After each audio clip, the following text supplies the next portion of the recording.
Malora soifua whaatalawhatu se whaapoponga le nei o tala mai Australia hana Radio Samoa. Amata i rea soa tae ao na amata whaamamalu suinga i reanga i atua tangata Australia i the United Kingdom po le UK ma le mana onga mo se whaatangana e ulu whale ai i lea tunu. O le a digitize pe whao ngā whainga whaona po nei le UK pe fuena whaalawiloa ai le ETA po le Electronic Travel Authorization mai le tausanga taruai ma o le ampana o miai tangata umai asesi atu le UK ai le mana o mia ni visa ma ele isoifuane fo i lea tunu ina ia taro sanga se whaatangana e whai malanga ai ai whai mai e rua sa furu tala le tau le ETA ia ma o le whainga whaapea le fo i oro whaia nei i tangata malanga mai i Bahrain, Kuwait, Oman o Qatar, Saudi Arabia ma le United Arab Emirates. O ta ue whaingo fia pe a taro sanga i runga o pengata wha irangi ia ma wawe fo i ona mawai le tali a o le i whai malanga. E to lima tangata ro sa idia i ni whainga tau wha se se ua riputia mai i merepone, o lātou rapta i ai tangata i ni anganga, po spirits. E tari tonu da ausu e su e pēna ta ua le 9 News, e to lima i lātou o lo sa idia, e au fia i ta mai ta i e to tolu, mani a ri i se to lua, lātou te a whea tangata e meise lawa i le au mātutua, i le awala, ma whai i ai o lo i ni anganga o lo tau muri muri ia i lātou, ma o lo i tangata o lātou a inga o lo i ni tūlanga la matia. O ripotia e ofo atu le lātou whisosoani i ia tangata e ala i le tatalo, mō lātou, i alu e se ai ia anganga. Ai a whai le tatalo, e tatalo le toa rima lea i atoa nei tangata ma le whaupunga, ia awana i toe tiro tiro i a lātou ato mō sina taimi. O le taimi rawa e siaki ai a lātou ato, ua iloa ai ua to e sea tupe, ma nisi mea tāua. Ma o mata upu ia ua whaia ne ieiso e su e ngā neo neo. Ma mai siria ma le senauri masfuru wafe tupe tangata ua mau mawai, ma ua wha matu mai e leo leo hata o nisi o lātou o lo sa idia, tālo sa ngaina sa o sitasi e sira fieni whamataranga, ia i lātou nei, ina ia vili wawe le Crime Stoppers, i le tasi balu serau, tolu tolu tolu, o. E tolu sa wharuiwa tau sanga o seri i mai leitu i saute Wentworth Bay o li sini nei, ua fuafua tula i whamsinonga i le soina ua mai o na maua se whana, ua whetau ua ina na maua ina nauta, ina ua sue ina ato ni marawa ale le i sini. O longo ina le tangata whainga ruenga skula ati sa wa ia na masini whaata, le ausu e sue e meise o leo leo, ma li potia na maua i waenga o le whana e pei o na taua. Whai mai o le ri e tolu suriwa tau sanga ua mōria, sa fuafua whai malanga i le panona, ai na tau fia mai lava le aoso i le waalele. O whea ngai nei la ma mōrianga a whai ai wha maonia, e ono o le wha saranga i le whare pui pui, mo le rua sa furu tau sanga. Wa maliu se ri ina whana i leo leo le tu i sauteo Adelaide i le baweawa na leila, whai mai leo leo e whasa furu tau sanga o lea tangata na tongwhitia se no fuanga i Gagaifo Farm, ma whaatatope i roi le whare mai, pe i taina maniu muri muri ane. Ta wedi po tina whaafefe lea tangata leo leo i se naifi, a o tau ma whai leo leo i whaafi le mū. Lo ta ue nisiri pote se no fuanga mo i lato i eia a fianga tu mau, na tu poi le whaalawe.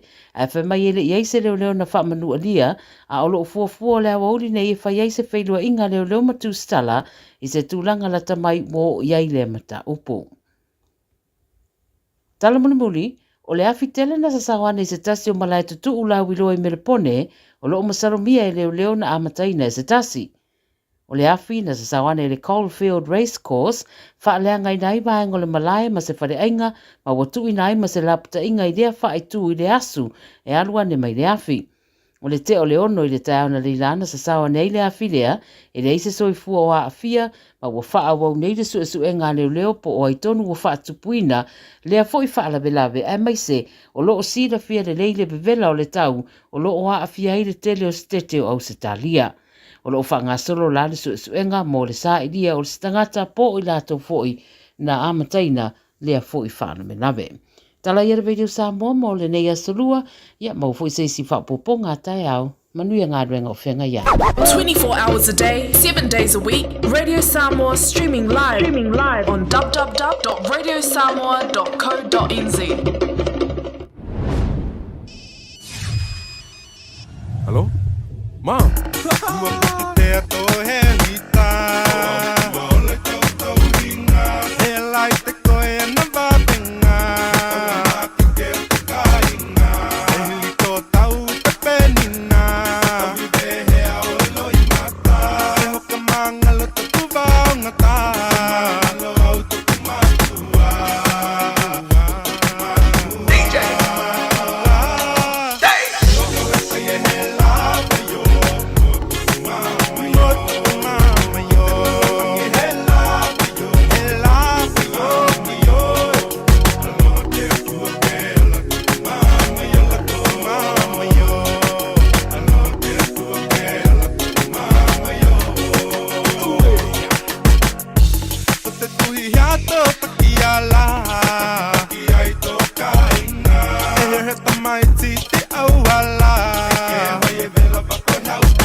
palele masinga o ka alo I lo mangapa Maki o le valukasi ai whangau mai o le kama Olai oi whakau fo ai wha ai mai I apia Mam o ke leo fo se ua o palo ke fia e mai mali fai oi avele Oi ai swinga ke kele O makua alau kama oh my gosh e u fele fele I kele a ofisi lo o fie makua ngai ai ai au kuro alau salu ongiri solo wha vai vai Le mawhaia ongo o kua oi lau pele sei kau su e aku se kupe mamakakalo mai ia kele Ngau heta ye he lava yo Mama yo Lava yo He lava yo Heta wetu kumama Heta wetu kumama yo Mama yo Mama yo Alo te atu ke Otu kumama yo Otu kumama yo Apa heta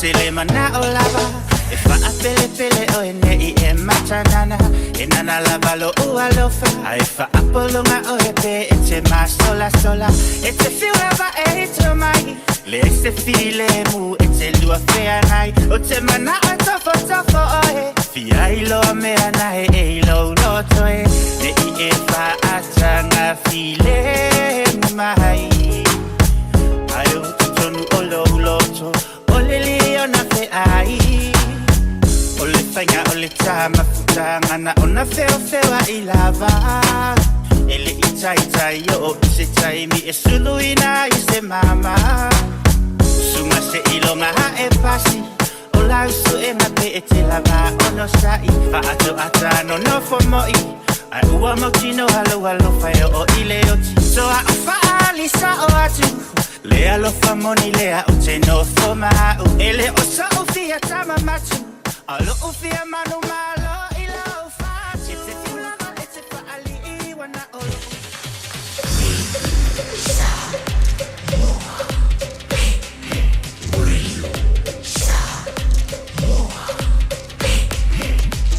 Tasi limoi votu, amo O le Casa Beds and Appliances, o le tali o manaonga, I o loe whaatotonga ilo mauta, ini tau le lei, toe anangata, e mawai moenga ngao si tutono ni usila, wha apea se tino fōa o le potumalo lo, lau ai manofoa, TV, la au pese, usa aisa, masini tā lava, telefoni fe aveai, maisi. A whiu ane loa I le whawhituwha Great North Road o tau, po le tolo whituiwa Great North Road I Henderson, le Casa Beds and Appliances, telefoni o valu se lau, lua lua lua, lima whāwalu. O walu se lau, lua lua lua, lima whāwalu. O e mo mia singaluenga le customer service, hospitality, po le avea fo ima leo leo. E te leo mautinoa, po o whee amatai. I le MSL training, mātou te whesoa soani atu. Mātou te malama lama, o le amataina po le toi fo I atu hi aonga. E mawhai ona whaafaigatā. Ai olo o iai le mātou au whesosoani whaamaoni. E taita ia malangolangoina oe I lau malanga. O le MSL training, o se aina. O se no fuanga I langolangoina oe, e whaamalo si au, ma whaamanatu atu lau sini whaatu. Asi I le msltraining.co.nz. Pevala au loa, le ovalu se lau, lua lua, wha, whatolu walu. O lolu manai, e a mata atu, I inei. Beta Drive Doctors, I le taulanga whaatau I mangele, whaapea manrua. O le vainga o so ngase pe amana o mia. E whaatino e fo I matupui pui o le whana witi, o tupui pui la COVID River, mo I lātou e sfuluan tausanga malunga atu. Whaapea matupui pui o le flu. Wala au telefoni, 255-25 mo so wanoe whaatino ai nei au nanga. O fisa whama I mangele I taftafane o le McDonald. A manrewa I taftafane o le Whaletusi po le Public Library. Beta Drive Doctors Clinics. Tasilima Ivatolu Amo Radio Samoa.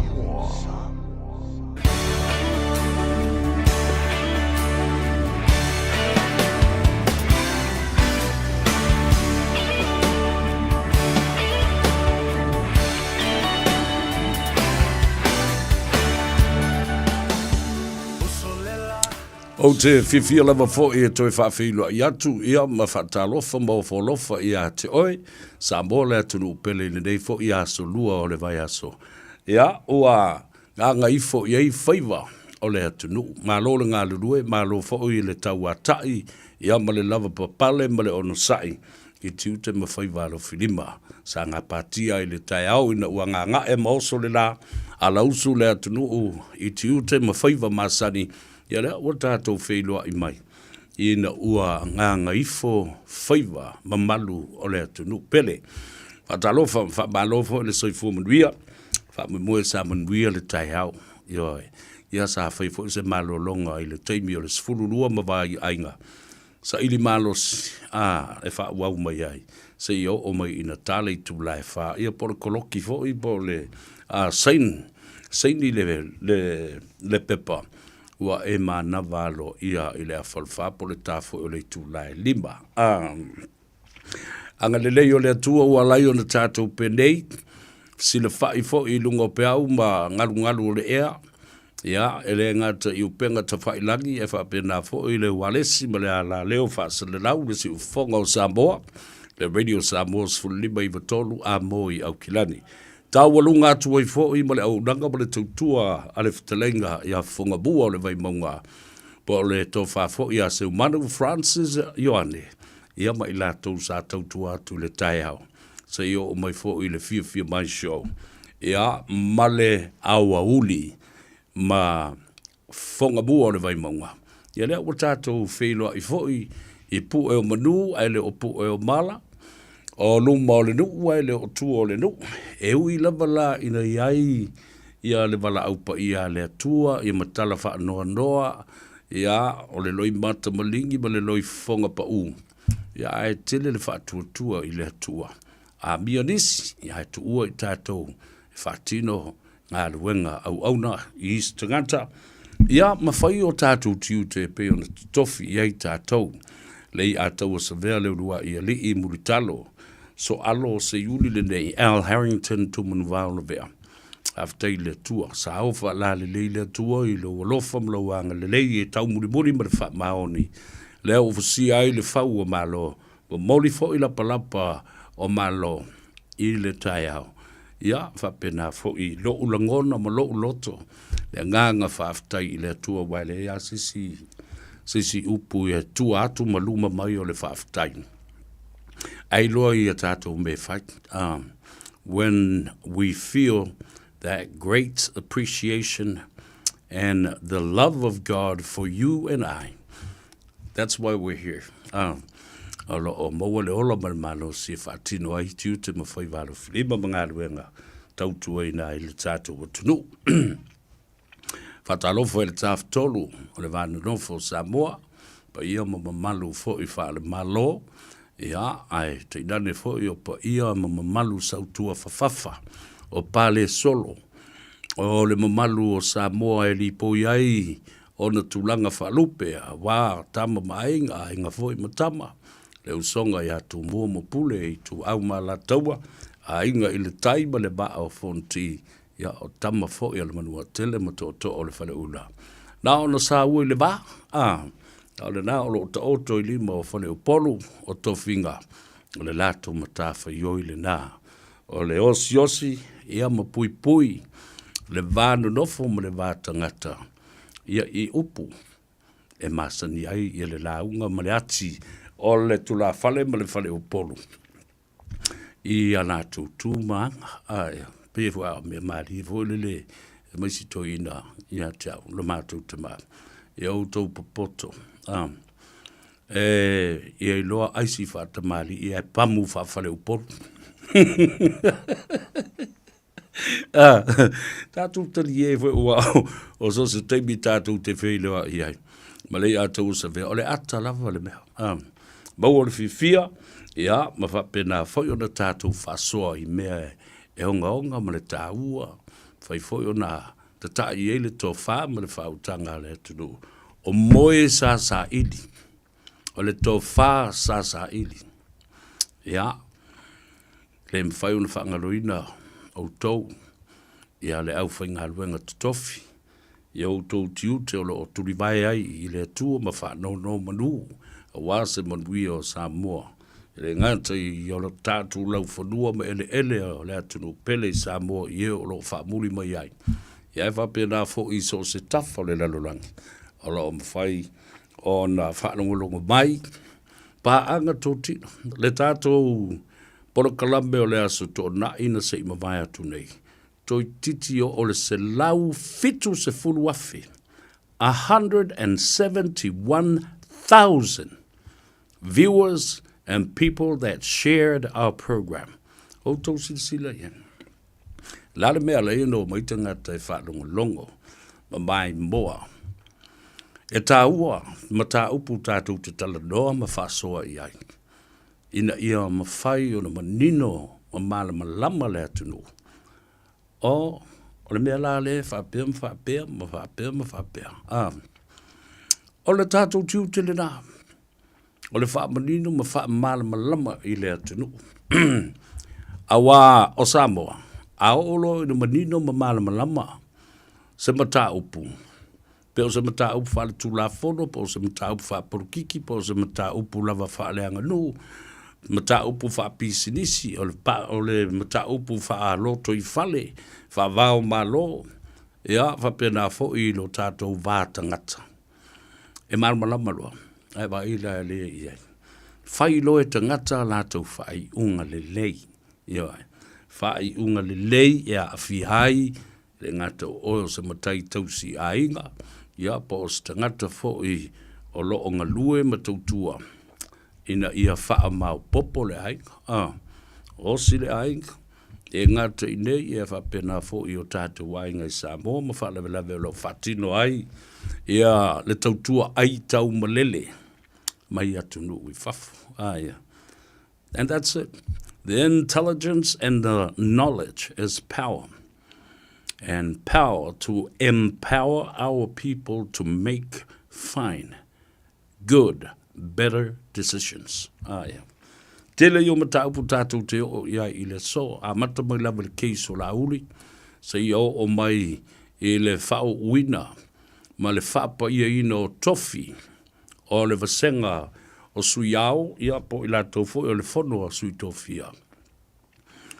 O le au atoa iai ia pūwhangota e tolu, pe o na iai i le whionga le tamainga ia tu o tupua, ia, o le tifo i tama ai, nga le sunga le mari o toa, le nofo lo ia i neimi, papari i mōli.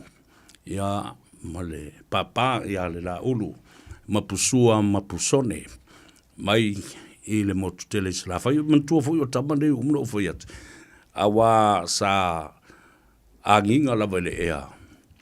Ia le tūlanga o le whaasea, ma le whaiti o fui o nisi, o le mamalu le atunu o la lalampapa au le motu tele i sila. Fai a pule ono. Whai mai, wa te tau ona se e mai se tasi o tama a ainga. Mai le motu tele i sa la whai e avea maa o le malo. A le na, o le maali o toa, o le tama sa la whai. Nioe, ea fo i sa o le malo. O le tui atu o tupua, o le tufunga fo i mai a sau. Lea fo i sa o le malo. Ia, se i vanga na ai la, ia, le papa ia le la ulu mapsua mapsone. Leo o se mai le tofinga o le sui au. Ia le tamasalawhai. Tamasalawhai umatama ia wātu o lātu mamalu mo lātu taulangi. Ai nofo mafufu whapena i ngafa o tamane. Mo lātu ainga o so o i Samoa. I le ngafa o aloli i ma le ngafa o tama ainga. Tele isi au ainga e pei. O le whawai lea na sawai. Se ia o fo ina sui, ma au mai i luma, o luma mea ma le pare mene, na sui e le whaavai na nāwai tau. Wa lea na o se tama a inga, e au i lea fo i tofinga. Yes, maybe more on that when we come back. Ai o se vaenga tā uole na tātou te mafau fau i ai. Ia pe hao fo le teimi tātou te lo te ai, ia lea ma taupu. Ai, ele lei ai, ona e toi nofo mai mawhau, o le lei la au ke le koe complain da i sisi tama ainga e au mai i tonu i le saufa inga lea. O le fono sui tō fia po i la tau in line as deputies, Council of Deputies in line to take over the head of state's title. I le numanai. Ya, le nala ia va pero le la wo lo tu ne sa. Ye isi si tu vina wo tu si ta mainga. Mai sa voi. Por mo tele la Faiva puleono. O tamba uma ia o tama puleono. Ya le na tu lo tu langi. Ai amata tu la tala ile. Fatalo fa mo mua la ya tu te bam tina matu le tunu. Alo so fu ria to us in sina. Ngata I mauta malawa, I wha pena fo I mauta ngasi, o whale o tangata mātutua. Whaftai fo I iau tau talo mataru sangaro, o a whea ai, tama whanau o nei ala leo, ia, pole ala ata fo I le Radio Samoa, Samoa Multimedia Group, I New Zealand, ia, ma whaamanuia mai ai I le ngāruenga. E la ngona lava I o tino. A wai tō telefoi o tō e au tō whanau, mā tō te mafuta, ma masani, ni se foi o tō o te bāmtina mā tutua o te o tō lava I o tō lawa ma mauta. Ia, e mo moli atu lau whangu vai. Moli atu lau whangu vai o le ola. Ia, po o le whangu vai a voka.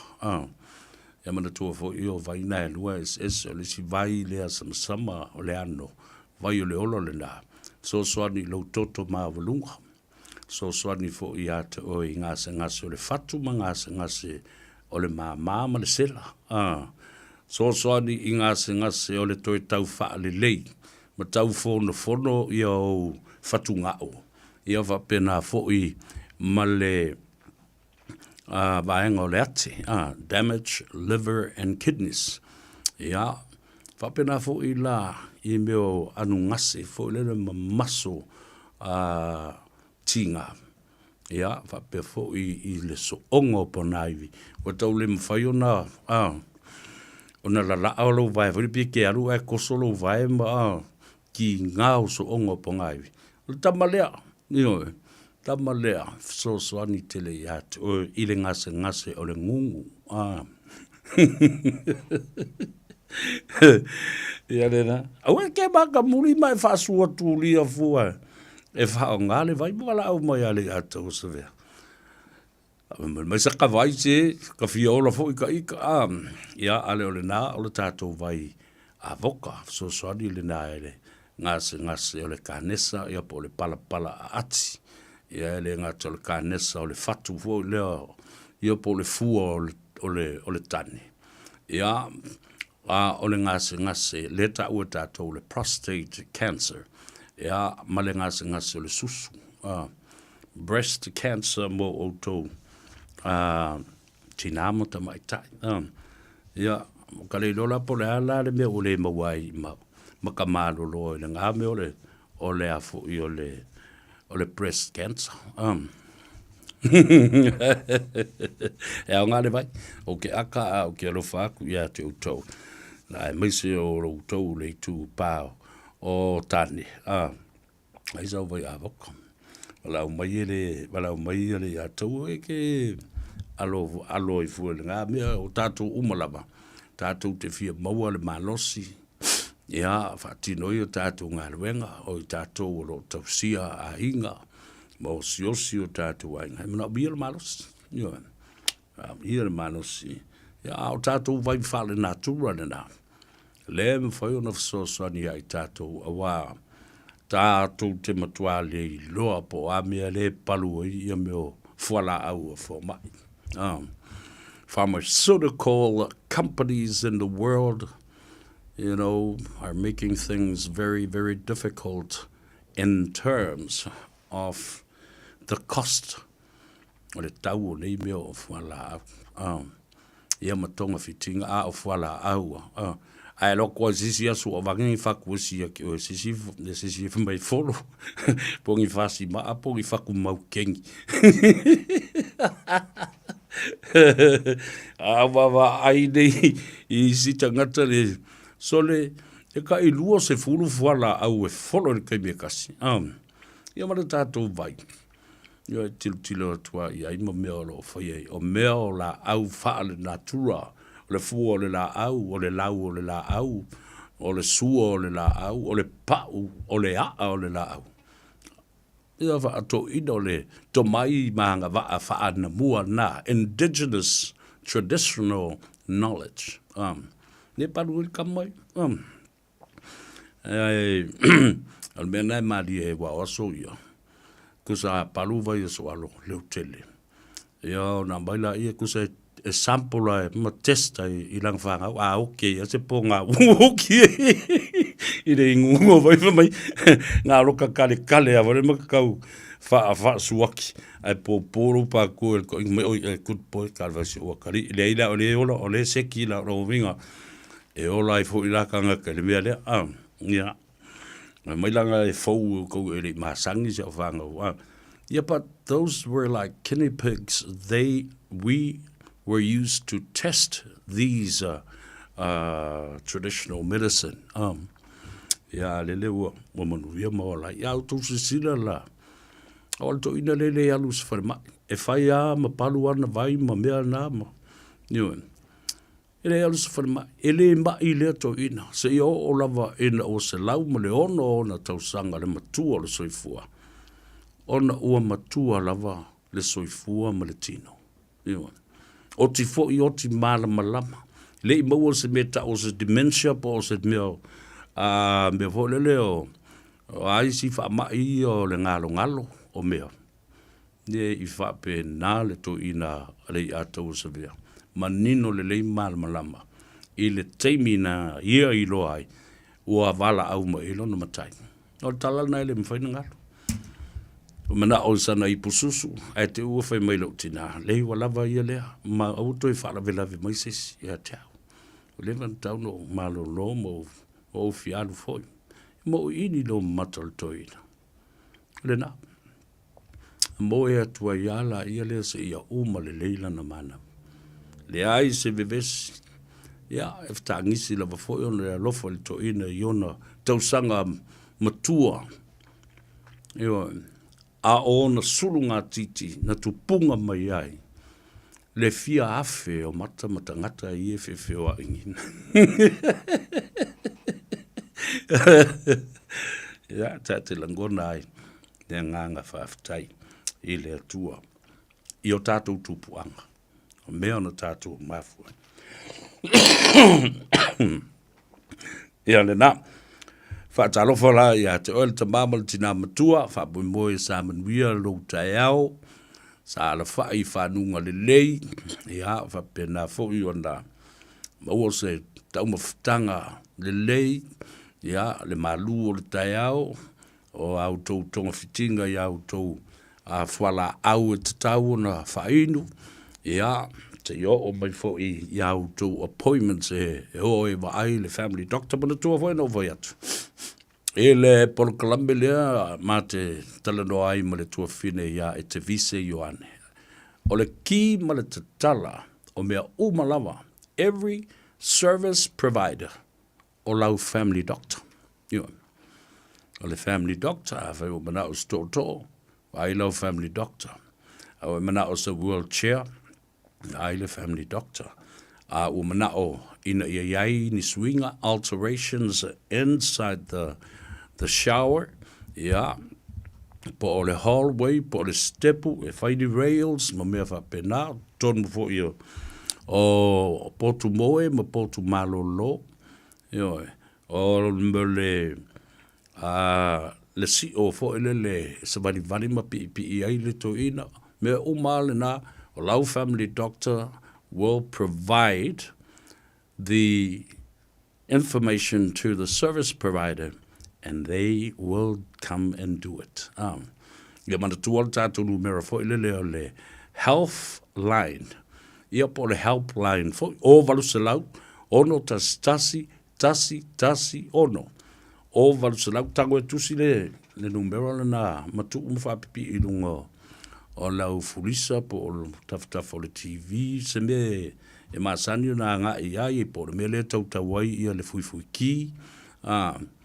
O ngā tele le nā numera. O valu se lau, ono tasi ono. Ia, se isu e foi po le ale, le numera vili fua i le tongia a le matanga luenga le fono. Le fono le na le West Auckland Service, po le health provider, ia po le service provider fo e ta ua whainu mera na mo le loa mo le silafia e le tātou atunu mo se fisoswani pe amana o mia i ona tapatapa la ia le iai. Tangata mo fo i ngā lua i le Healthline. They are all professionals. Ia manatua lao le ovalu se lau le nā ono tasi ono. E iai fo i mau tātou tangata Samoa o fo mai Samoa o le au tausi soifua o fo mai o ngase o le mafau. Ia maso se ngase lama e tala noa i le tātou ngangana. Ioe, i mawhai o na tala noa mai le tātou ngangana, ia mo the soso ni ai e wha maalama lama. Ia po whelesi wha atonunga, a whelesi mea leo le a ngā i ai, ia le manaonga o tātou tamam, tina mātua. Whatalo whapitoa lava, ma watu fo le wha malo, ma le wha aftai tele lava. Mai le ta e leo le anganga, kusape ka kouke le ainga. A leo tau talatu, e winga i le ngā ruenga, ma le tautua o lo o whaia e i la tau o le au no fufale. Ioe, a mai se i la tau o urungali i ia po tina o le i tūpā tamai tai, o lo o ngafa ma le vaaya o tamaiti. Taulanga i le tai au, tā pena o lātou ofu, mō le aonga. E a o le tau mawhitanga fo i mare mālu o le tai au, mō nai o tātou mātua. O tiute whaaloto i whale. O le mama o tutonu o le whale. O le mama o le tunoa apo o le umukuka foi. Ia po le cooking area. O le mama o ipu, o le mama o le whale ese, po le whale ui. Ia o le tau mawhitanga mga se sengo tau mawhitanga e whakadkari a kuai e le au kakaa ma le au kawha vale ma le au ki pas. Ia. Esa se, iri ai mate me si o ngā mele o karangoa kuai. Eo. E tau whai yusu uma mga ngā e tangata i le tae au i le oso le la. E o whatasi ale o whai ngā luenga ma le au ki pasi ma le au ka whao.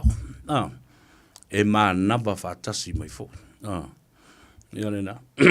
Watu le whaaftai ma le wha malo mo o tau le na o lo o iai i maota malawa ma tausia na i o tātou ta mam tina mātua. Ia male koloa i e ko kele. Tamaiti. E mai lesi pōna ui. Ole mai lesi i. Awa kou ke songa whea koka mai ki sole. Ane mea nai leo na maa sui tau au o tamaiti. Ia mauno oa ia tino tamaiti. Ole mele pō fo i lea le fuafua male mele tā.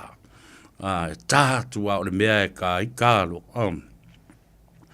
Na nene a leo na ola whaalau tangi le tele o ista mi te wai kāra vai le uru. Le uru e iei le whai ai me wafufau i le kama i kiki. Ia ngare kā e makua i wha o whaare ko. O omo solo le uru o kama i kiki le meo le kau i o le salu. Kau i le mea. Kau i le wai. Koe pā i mare ko i mare po. Ia le nā tātou talie ia mawhaatatanga la fonga a o lo momoli atu le porkalame o oe ma le tulafono. Ia ma le puipuinga o le tulafono. Tu ulo ufasika mai kiki. Ia. Ai whamalo atu ia te utolo. Whaia lea Faiva. Ia maanga le lei ai i le tausinga le lei o tātou mātua. O la tau fo lo ngā lulue i ngā ruenga ia.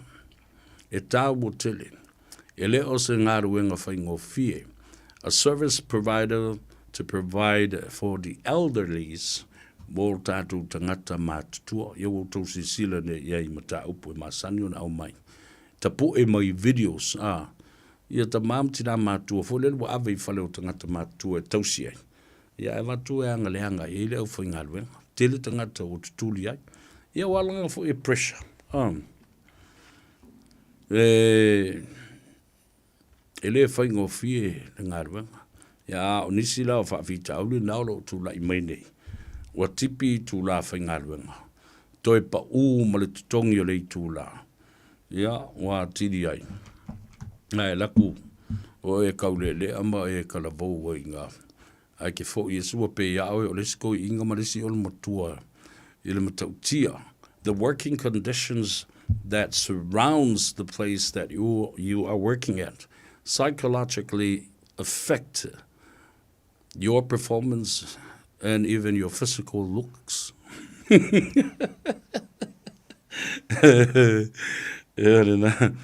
E lisi to ina lena. Ale matua tala pelo. E le falo tangata mātutua sa whainga ruenga. Ai lipotia mai ai. E no fo mawhai ia meo mea whaale fitaui i to ina maola mātua. Na tuli mai ai la ia lea. Tau mātua e o le leila vai toe reinstate ia matoi whaile wha amatalanga le pūlenga. Ia e o mai le te mili nei matele toi whailoa i mananari. Ia e tālu sia pe a whai o whaawau i pēr o nanga lue i lea o nanga au o sui fo i malana miu. Wa alofa i te mamtina mātua. Awa o ngā ruenga ia. E le mawhai istangata aria ea i lona loto mo lona mawhawhau. Le tā ua o na mātua. Lava whera ngā alue kausi e ko inga maula mākua la anga ke le loa tausi lona ta mamalo na tina le to ina male o le matua le whale. Whetoi fo e tā ua tele psychological. It makes sense. Pe a whai e tele māsani na ola. Whaatasi matangata mātua, maanga lele i ta mam tina mātua. Awa o isi mea o te wawai o tune iai. A o le teimi o mea ai le aile lo matua Ia, na latu leo le teine lea whainga ruenga. A o le aile lo matua. Ia watango lesi o omirangu to lo matua, e tau mawhai e fosi i aile spuni po le alava, po le inu ina fo i o whala au. Ta ua le mea le nā. Ia male mea lea o le whanau. Tosol to ina male o le matua, ave tiai o i whale o tangata mātua. Ai o mai o su ele real estate e whaatau le whale. Whaakau le whale e kufa ia vai ngā o le tupe na maua mai le sei o le whale. Wawa ai le mea leanga te le uawhai. E le ilo sto ina masi o le matua. Le mea nā leo na wawe ave la ua i whale o tangata mātua. Se i whai le life maivi o tangata nei. I mea tō tino sa puno wa i ai i leo langa tala vauwha tō ai tō nu o mai i lau whanua ele New Zealand ma Australia ia po Hawaii po le malo telefo i o Amerika. Ia, o mea whapena e tutupu. I mea tutupu whapena ona sa le le whawaina o langa fo i o tala vau o ia. O ia whare whanau whapea. Ia maua whapena i lava. O mela tala noa i nai. Bea iolo tupu mai Samoa. E pei ina ua whamawai ai le sa avea ma whaia onga ulu a le tātou au o le manu Samoa. Sfuma lima. Ioe. Le sunga ia mase. Mahonri Swoga. Whamawai i a talwai o ni morianga whaasanga i a te ia. I le whainga o ni whainga ainga whaasolitu la whono whamanosi manisi o te maitai. Ia whaulinga mai o te maitai lava o le lato lava ainga. Ia lea la, head coach of Manu Samoa and Samoa Kapi has accepted the resignation of the head coach, Mase Mahonri Swoga. Le leifo inga ruenga le nā uso mo le nā tamali i sa whatino. Ia, malana fo ita inga. Awa ole whaia onga ulu lea. Na liki mai ai i tua le tele, le 4 miliona tala. Na leilo loa ma wha o ngā wha solitu la fono. E le pulenga o le uni la kapi le nāwa i tau. Le na lai o na langa atu ia le tele o au tu stala mai atunu ese o le laulangi. Ia, ma toi taunu i Samoa ma tau mawhai. Ina ia sa ili, masu e sue. Po whero i ei tupe ia. Ia, le na tātou te le toe anga i tua. Ia, ai tālo si e ia. Maua fo i sesi whai a onga le lei. Ia, mana tua la. Na tātou talanoa fo ina mata upule nei. Whai a onga uma ia te tau. O na lātou au sia, level 1, level 2, level 3. Ma ia anga vaa foi, e mawhai o na lātou whaatau teia ni ta longa la kapi. I se ta milusanga. Māua lunga. I le to mai faa lau whari. Tau se sila iai. Sa o talanoa to ele mata upule na i le wha i unga o le lātou sanga lua whenua sifu ma le wha o na manatua. Lea sa tutongi mai lava le IRB, vai tasi ia mea. Tasi ia mea na matua wha ne nefu ai ia le mamalu o le atunu. E coach, mawhini le coach, aile i tai lava o le malamalama o le coach i le level 2 ma le 3. Ia, o ila e pa ui e le namia. O lono winga. O lai le wha maoni, i le whiriwhiringa o le tangata, ua anga waa, ma ua certified and qualified to be up at that level 3, international level 3, as accepted and allocated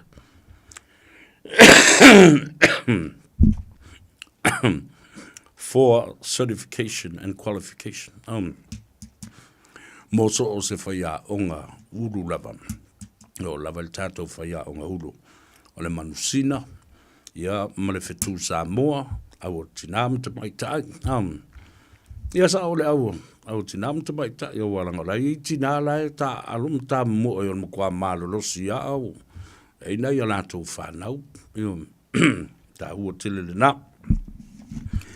Ona o mai leo lau tele noa. I le alofa tele, i le sunga i lauli al mari e toa, ma le tūlanga alo o le mautonu ai, ma te i ua pisa o ai fua, ma fsiringia e nisi, pe ai se a ua le whai ai, ni ai a inga, po o ni bail conditions, ina ua uma na moria le sunga ia lauli. Ona whaata oto mai lea. O le mana ongo o li i leo. Male matanga luengo leo po o i latou o police prosecutors. Lea na whaia ia le morianga. E te tau, ona whai ni ai ainga. Mua o le tālusanga leo. Ina ia tā ofi le tuswalau, passport and all travel documents or travel records mole sunga li min star ya lauli al mari toa. Lua, ina ia whaia se polo inga e wha sai nai le fionga le li min star. Ona toe o ilunga o le social media po nisi wha sa launga ma lo te ain mata upu o lo loma nei e sue i le aso wha o le masino o Februari. Au mai le tali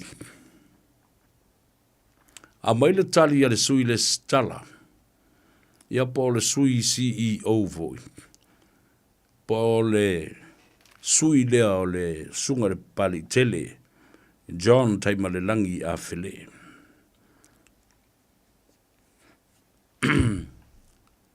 Au mai le tali atu o le tamaitai.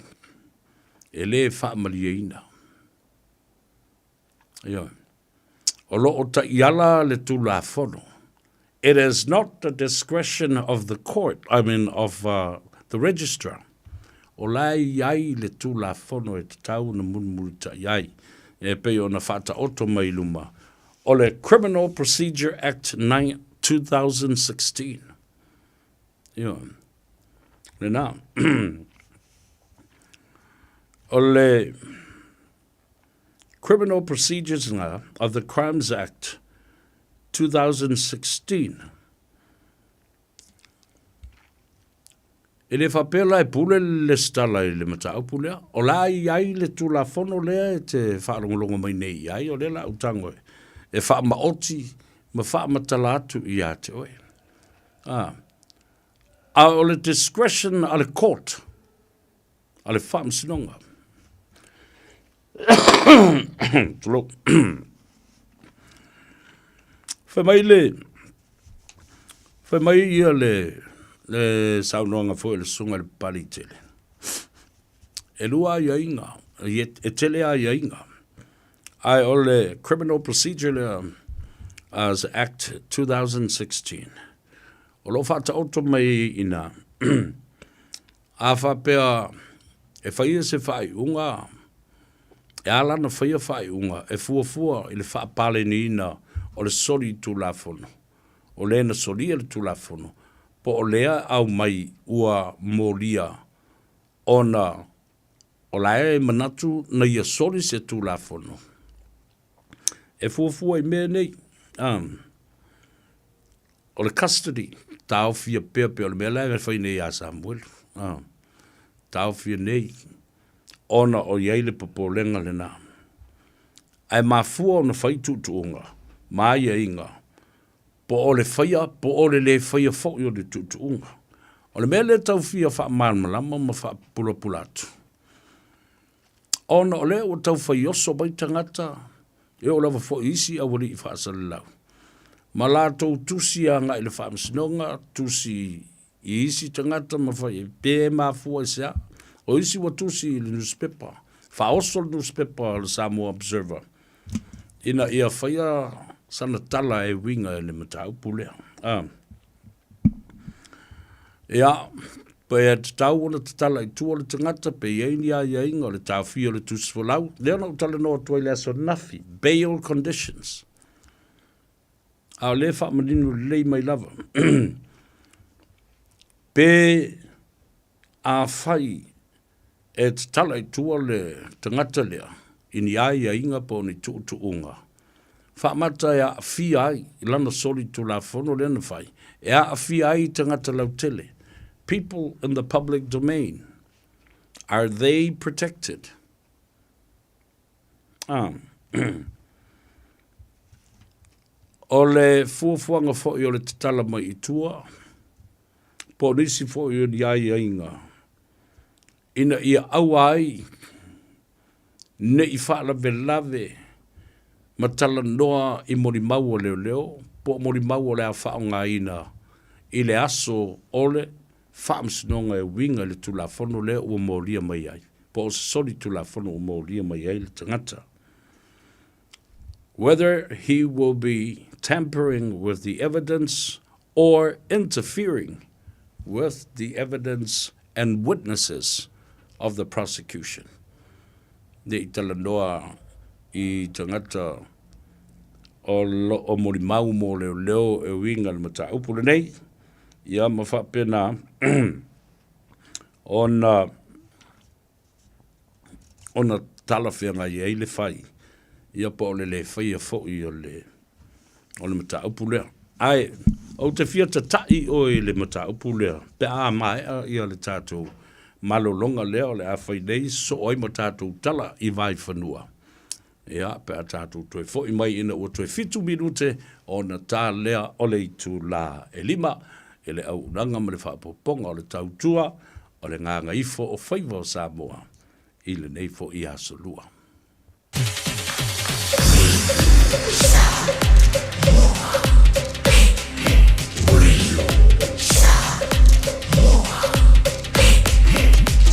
Tasi limoivo tu, amo.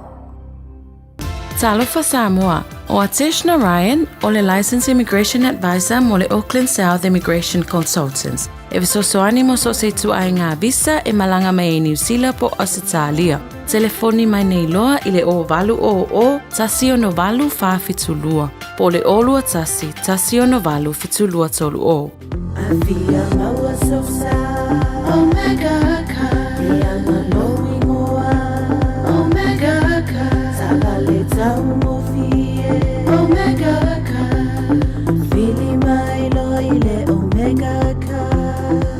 Whakakas, Lua Selau Capitis Drive I Manukau, po le telefoni o iwa Lua Fitu 5 tasi lua. Susu mai manukau ne Omega Cars Umalole keisile Omega Cars Jalo whanawau tia roa, ua te talaina neile o unanga e veni, mō whaatangwa I au ki lani New Zealand. Numero tasi John Coulter Drive, I le Auckland Airport Shopping Centre. Tau whatawhatonu lava le warehouse ma le countdown. Lau whale o fulau iloa le e veni, Auckland Airport Shopping Centre. All I hear is Radio Samoa, Radio Samoa, Radio Samoa. Tasilima iwa tolu amo. Radio Samoa, Kasilima i Vakolu Amo. I've been all over the day. Yes, I did. Pele my easy. Una oila pele morning. Baby girl, baby girl. Yes, I did. Please don't never leave me. I said I promise we're forevermore. My Cinderella. Yes, see my Cinderella. She be the one who stops my rainy days like a umbrella. Wefa alafu le aro, le chevalier oma dele. Wefa ahulu mamanu le chungama, ichunena.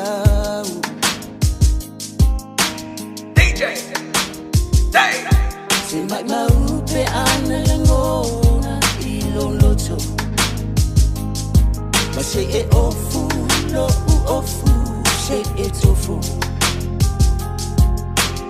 Longa e ma fine she e se vai so. E vai ilingongo. Sabe mai una vai.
Faiva porque o isho se vê. Sabe mais, uma vai, se sabe esse a sua irmã.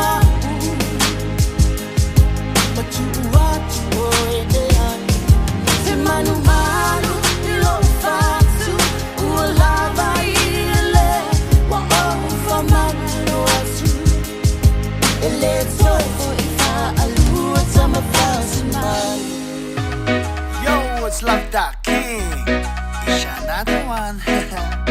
Hey, Tini Samoa, this song is for you. Ata mai tene, usumai ele bese. Si ilunga olima, luwe ma etene tene.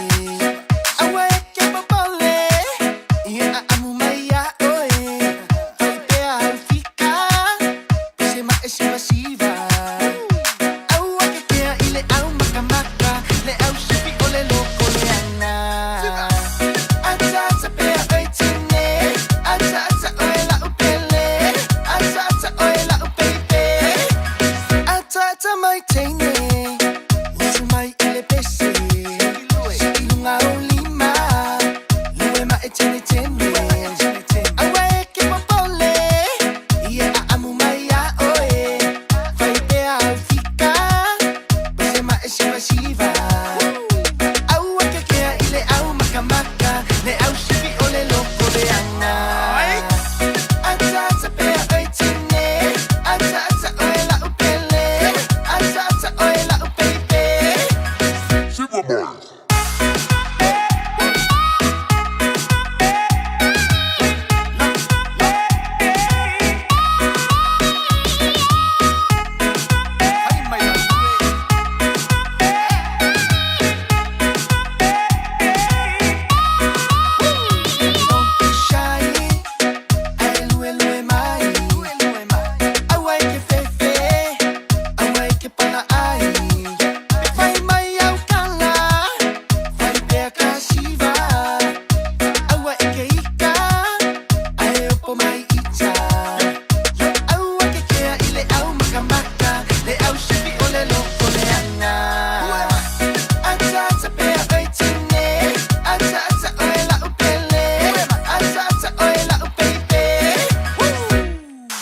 Fole au mai moa Le siva lau kenge Samoa O makau mau si oa I le kenge ua siva wha solo a koa O fole au mai moa Le siva lau kenge Samoa O makau mau si oa I le kenge ua siva wha solo a koa Ata ata mai lau teine Siva siva mai lau baby Ata ata mai lau teine Siva siva mai lau baby Superman.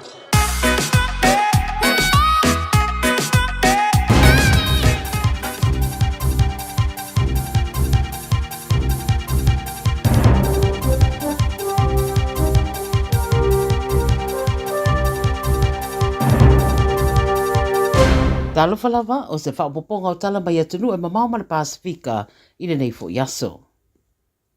E momo atu mai kānata, wa wha ma vai le pāle mia o le atunu o Justin Trudeau, ma wa wha te iai le tō tele. Ta uele li pāle mia ua manino ia te ia, e le mawhai ona ave o ia mataita i le isi whai ngā pālota, o na o whinau ngā lava whaaloto i whale, ma o lana fuafuanga o le atu mau pēi le tofi, se ia moa se isi taita i fōwo le lato vāenga whai le Liberals. Pai mai Trudeau, o ia le masani na wha maa mulu au no ma le whina watu. Au vaenga wha uwhai umai tolu le tua ngai le atunu, sa lato mana na o wha atu i lalo le Liberals. O le lua fese furu lima na tu rai mai Trudeau le tofi o le atunu, i le mai o le pule ngā le Conservatives i kānata mo le se furu tausanga. E lima se furu tolu tausanga o lona soifua mai manatu nisi, o le tele o le maulu i tau i le pāle mia e meise le toe manu malo mai o Trump i le pālota a Amerika wa afua i le whaai unga a le li pāle mia. I Brazil, wa iei le tangata wa pueina e leo leo i le mata upo e whaatatau i le keke ki wisi masi na ona na ai, ma maari riu tangata to tolu o se ainga, tau fiai maisi i le wharamai. O le ripote o pitora tamai o le mata upule nei e peo na ave nā tufo i mua i talafou, whaalaulawe lana tūra i mai le Ayo Torres i le tu i saute o Rio Grande, ua whaamanino mai e leo leo, o le ua pueina o se awhawhine whaale tū la fono, po le daughter-in-law o se tasi o tina ua mariu. Whai mai leo leo e to o fitu tangata sai to tonu o le potu, i le teimi lea na ai le keke, e to tasi na te le itango fia le keke, lea la ua mōlia nei mōlianga e tolu e whaatatau ie ua maliliu. Wa ta ue leo leo na maua i tino maliliu e wa fia le arsenic, ma o le mafuanga fo i leo le maliliu. Whamauria fo i leo leo na maua o le poison sa palu whaatasi ma le whalau mata na whai e le keke, ia ma o lo o whaataria nei se isi tūlanga o le aiei le mata upulea a o se tala whaanua no tele, ina ua maua ane o se tasi lava fo i lo lātou lava ainga, lea ua mōlia matua ia i le nei whaalawe lave. I Amerika, ai titi mai pe to ono tangata wa maririu mai winga lolo wa ma le malose le aisa, ma le winga lolo wa o le tau, ma o le tangata muri wa whaamaunia mai le mariu, o se adi ina mawara na tino i whafuane o se whare whaatari pasi. Si le rua afe whai ngā malanga o wha leo ngaina, ma isi mau whai ngā malanga o wha tuai, ona ole mamafore aisa. O Washington DC, le isi wha tu matua ia awhia ina mano se le aisa, a awhia ai mata penanga o se tasi o aso tā ua i le tala wha asoropito i rei tu o Amerika. O si tangata na maua i whafuane o le whare whaataripasi, o lo o whaataria se wha maoninga po o ai. Mai Hawaii, Wa whaamania mai e leo Honolulu le maliu o le tangata lona whaa, mai mea whaapapasa whaia i Alia Manu i Hawaii o se tamaititi e tolu tausanga wa umalona ola i le wharamai. O tangata e toa ono na awhia i manuanga mai mea whaapapa na whaia na ave atu i Amerika mō tōng whitinga. Wa saunu ole pulenu o Honolulu, Rick Blangardi, wa matua i o lātou le fia lava ma whanua noa i le mea o tupu, so i fua o maumawai. O ia whaelo fo i le whaalawe o tūla i mai o se whaamanatu lea o le tūlanga la matia o tangata mai mea whaapapa. O lo o wha au nei le suenga i le whaalawe lena tupu i le New Year's Eve. I le Pasifika mai Fiti, whai mai leo le atunu o to se fulu valu tangata na pueina o na o fuala au whaasaina ma ua whaamawina lea fwai numero i le 5 aso mua o le 2.5 I se pepa o whaamtalanga o ta uai leo o i lātou o pueina e au whiaini tamaiti a onga se to lua na pue lea sa tonu lava le tausanga fau. O i lātou o pueina e amtamai le sefuru onu tausanga e o le 5 sefuru valu tausanga na mātutua ma ua whaeroa le toa tele na pueina na maua iai la au marijuana. O isi na maua iai le aisa, mai se teimi wa sola na whai aisa saunoanga le whaafengai ngā metutisi o Reverend Dr. Semisi Turagavo i le Radio New Zealand o le whaafita auri le nei fuala au whaasaina e le mawhai na whaito o tasi na o le maloma leo a o le community a toa o tangata e tatau o na tutu whaatasi ma te e atu ia awhianga o le aiai e le ngata i community a e maise lava foi i tupulanga talavou. I ole whaingola nao tala mai atunu e mao ma tala foi ma le Pasifika mo lau whaafonga mai le nei fo yaso tātou whairoa i le teimi whaapenei le aso a tai au i seisi whaapoponga ia manuia tere ngā nuenga o whenga ia. 24 hours a day, 7 days a week. Radio Samoa streaming live on www.radiosamoa.co.nz. Talofa Samoa, o Ateshna Ryan, o le Licensed Immigration Advisor mo le Auckland South Immigration Consultants. E visosoani mo so se tu ai ngā visa e malanga mai e New Zealand po Australia. Telefoni mai nei loa i le o valu o tasi o no valu whaafitulua. Po le olua tasi o no valu fitulua tolu o. A whai alo sa ili se a o ngā a mata molo walu. Aua loe te toi popole o le Galaxy Childcare e tele o na la lai au kilani I saute. E toa tele whai a o ngā ngawaa o le a o ina le whanau e ia inga whapitoa pe a le sitala lo walu. Tolus fulu I tū la, free. A vanoa le vena le a onga mo whemalanga inga le whanau, free. Maua mea aia le whanau, free. E ia inga whapitoa. Mo nisi whamatalanga, whaafsotai le o lua tasi, o valu tolu, lua fitu, lua iwa fitu. Jalo whanawha tia roa, ua te talaina neile o unanga e veni, mo whaataunga I au ki lani ni sila. Numero tasi John Coulter Drive, I le Auckland Airport Shopping Centre. Tau whatawhatonu lava le warehouse ma le countdown. Lau whale o fula wiloa le e veni, Auckland Airport Shopping Centre.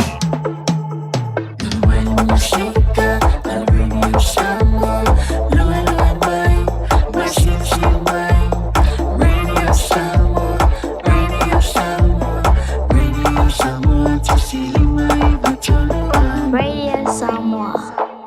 Uh-oh, MEOK with 30 ground, let's go. Yes, you can. You call me your girl. Yes, I can. We can roll down the street if you want to, lady, 'cause you're my baby. My baby. Yeah, we'll follow, we'll tell you. Sa umofo fatali male, oh no sai. Oh mao, ele umalo salu.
I can see that faraway look in your eyes. I can tell by the way you hold me, darling, that it won't be long before it's right time. Oh yeah, wali wane leva yo sina. Pele e apule oe ila ufili filinga. Atawia ina ia manuia la utau mafaina. Aile mafaina alo atunai ofolinga. Te masalo wa emusu yata ita. Wataunu o ukuva pesi tinu sila. Taulemu lo ufatu ia ufainga. Surfo ya ue malolo I lo aina. Surfo ya ue malolo I lo aina. Mama, she a freak, I know that. Mommy puffin' weak, I know that. She wanna have a Rolex and she wanna drive a big Lexus. I suppose that I gotta buy her anything she want. But you need love too, right? So I get it done.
Ia, toi whatalofa ia toi male anganga whiwhia i le si fo I vaenga le nei o le tātou whapoponga o le tātou Gagaifo Faiva o Samoa ina ua mai a fo I tiu te ma Faiva sa o tō ngā pāti ai I le so le ala o tātou ti e whatasi momomoli atu oi le tau whale.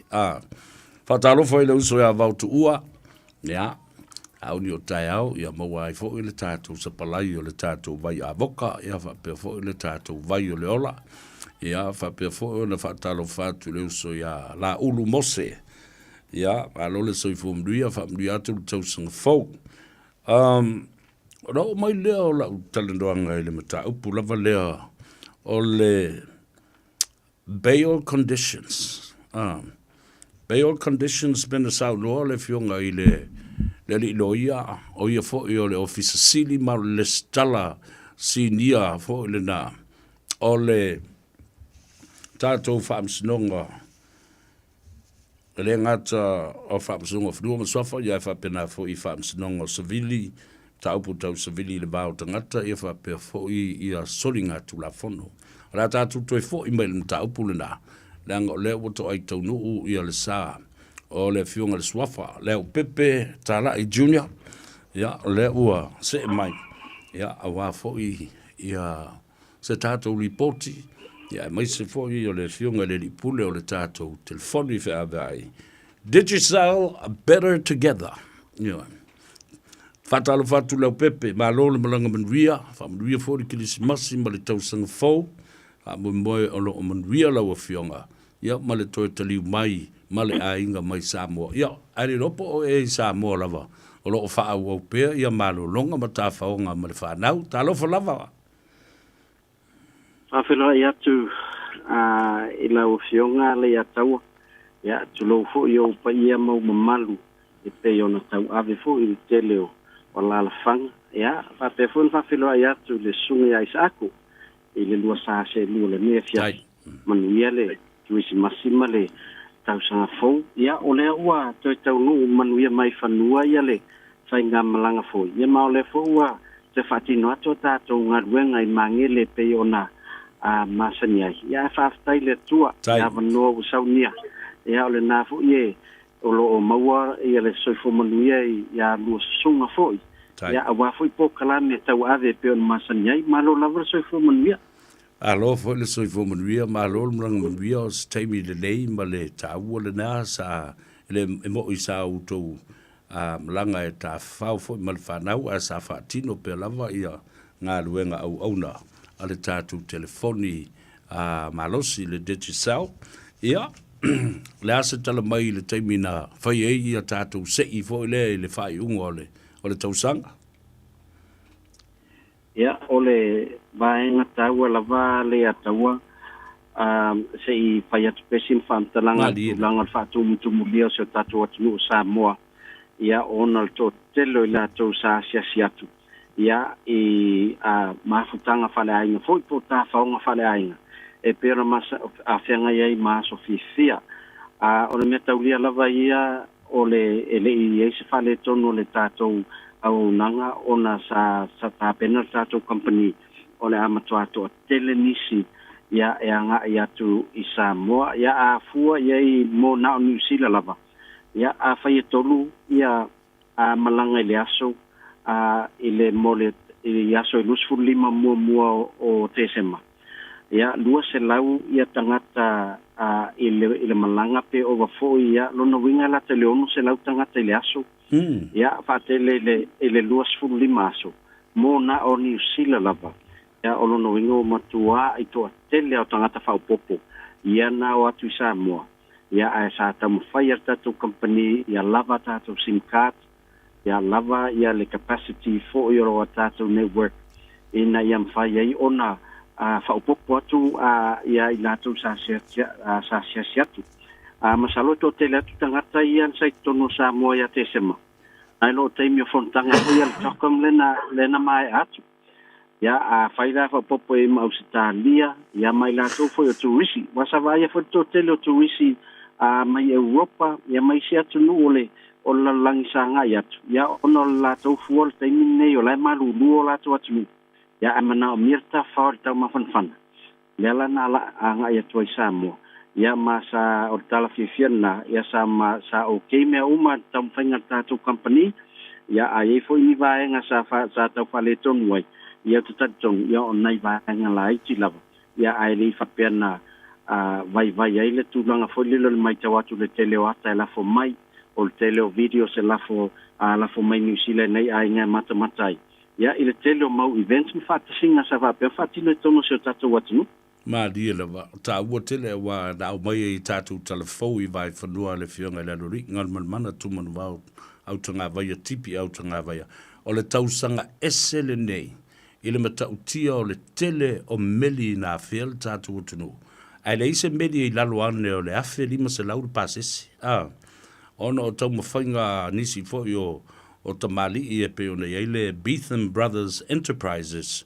Ia, ma le lato fo i company o lo au lau o tua iuta ma whapena fo i ona sa iri ai awa noa o waa te tele ia. Wa tumu ai le tātou o tunu. Ia, e mai se la so stangata Samoa e malanga tu New Zealand Australia. E o atu su e loa malemea. E mawai le digital. Now, so how were you able to handle the capacity o tangata to tele and tofu sia lava mawole la to SIM card?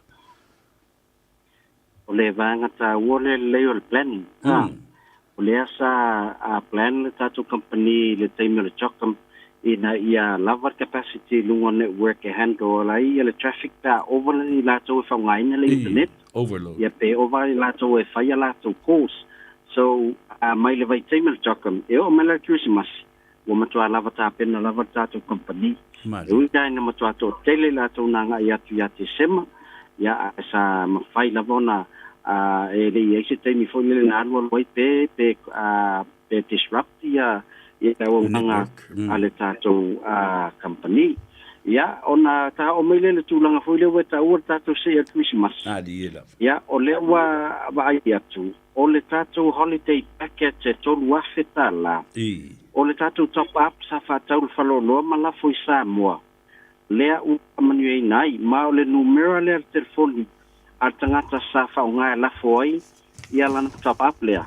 A ngā i Samoa, o le olu atasi, o valulua, iwa valu, tolu valu wha, olu atasi, o valulua, iwa valu, tolu valu wha.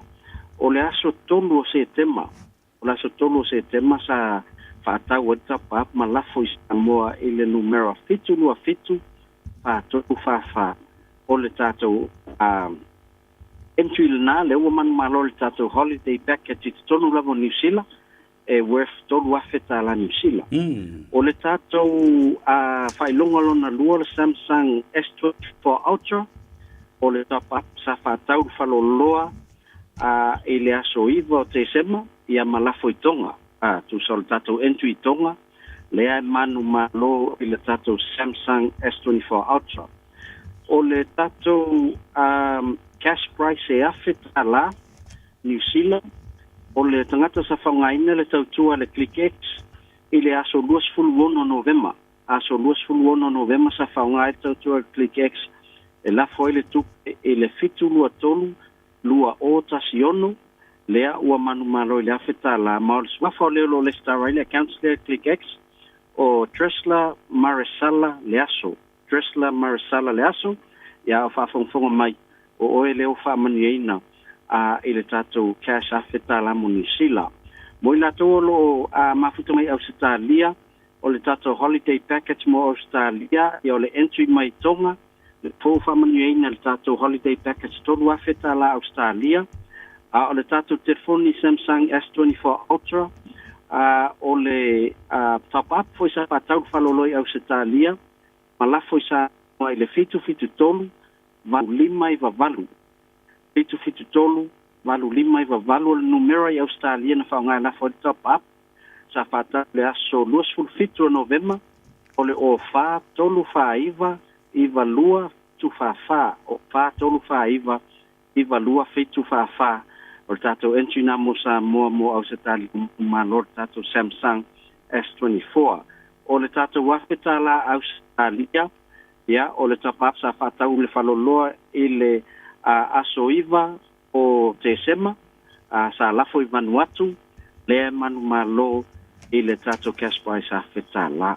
Ia le ataua o le iungana o le tātou se i o le Christmasi, sa whanoina, ma o le fōringa mai e tolu entries mo Samoa, e lua mai New Zealand matasi mai Australia, ua lautongia ia tātou whailonga, ia e pei ona tāpenaina, ia moli atu e fōi whaftele paanga uma le tātou digisau, sa lafo top up, ia pe whanga fōi tautua le ClickX, maisia tātou paanga, lafo e se le, ia amata mai a November, whaasolo mea te sema, ia lewa uma le tātou promotion, ia o le tātou whai unga le nāwa iai, ia o lo tātou marolo mo le isi lua vai aso, ia o nā matalia fōi leo le isi tātou promotion fōu, o lo tāpena, ia warto e fo i ngaluenga, ia mato e fo i o whanau ia onga, e peona masangia i vai i tausanga taitas.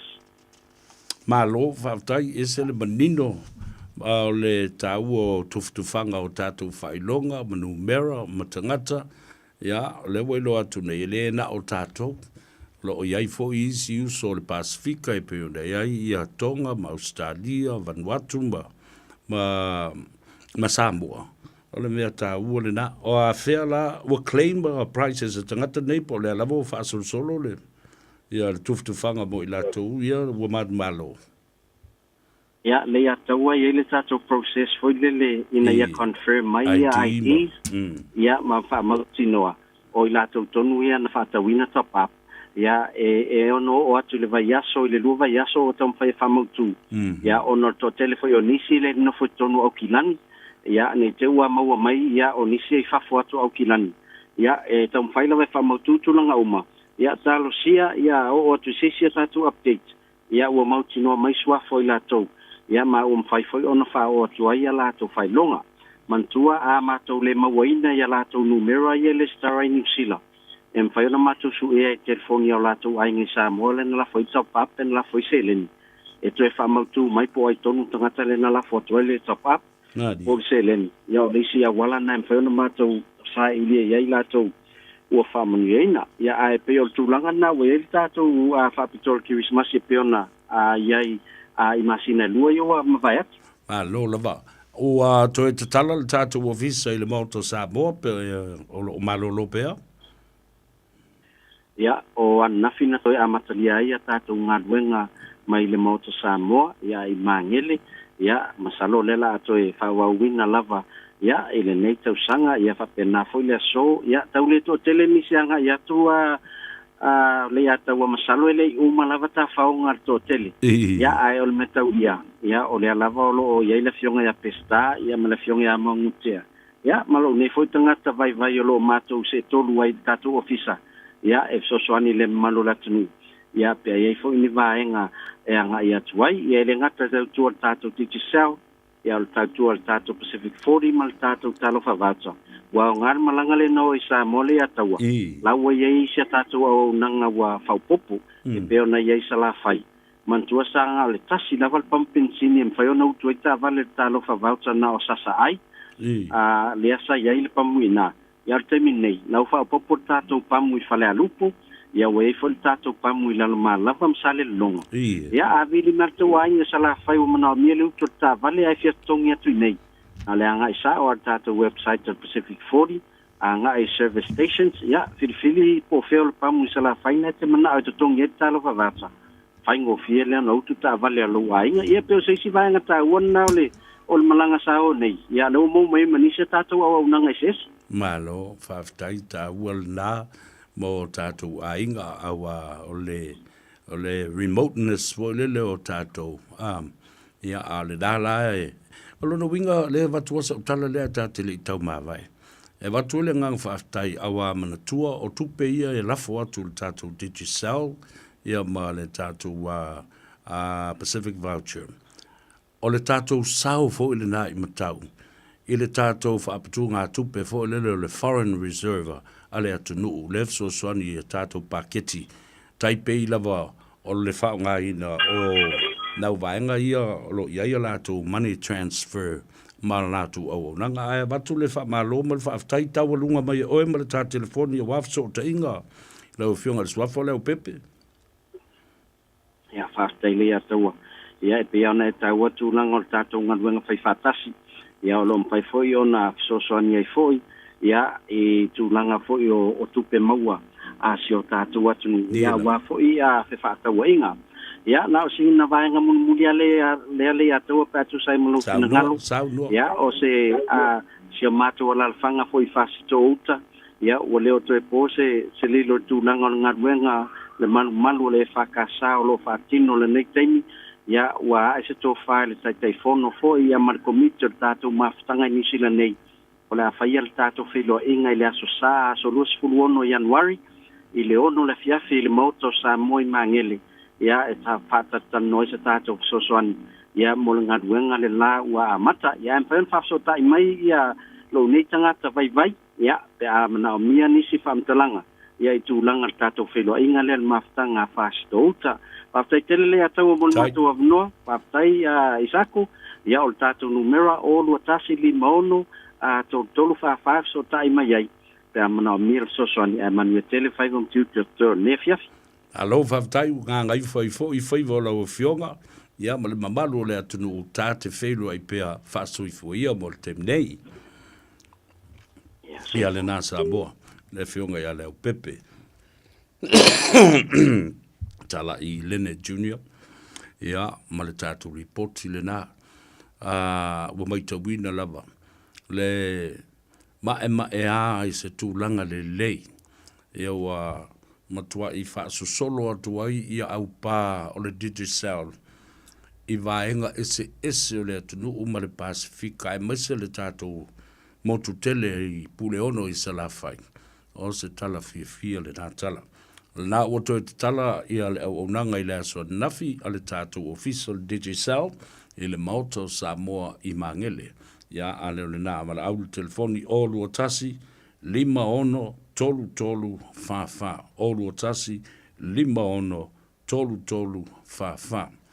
Ia le nā toi wha amina tuatu pa ia māwalunga o le tātou ainga I ona mamalu ma pa ia I sā mawhainga o suli mawhioi o le swafa le atau le taua Sameli suli uma I le maoto le tātou ainga I le tongo I le puyai I le ainga I le taima le whale manono o le aso lua se furuma le 5 o le masina le neo Januari ia o le a whaatino ai le tātou sauninga lotu o le whaafetai I le atua matu ina atu foi o mana onga o le tātou ainga ma le swafa tanwa I ina ia pui ia masila alofa mai le atua I ngā ruenga alo tātou ainga I le tai ia ma a tātou whanau o a tinae o le au mawai a tunu I fafo fuafuanga alu mamau a so luas fuma limo le astona I le nā pa u iai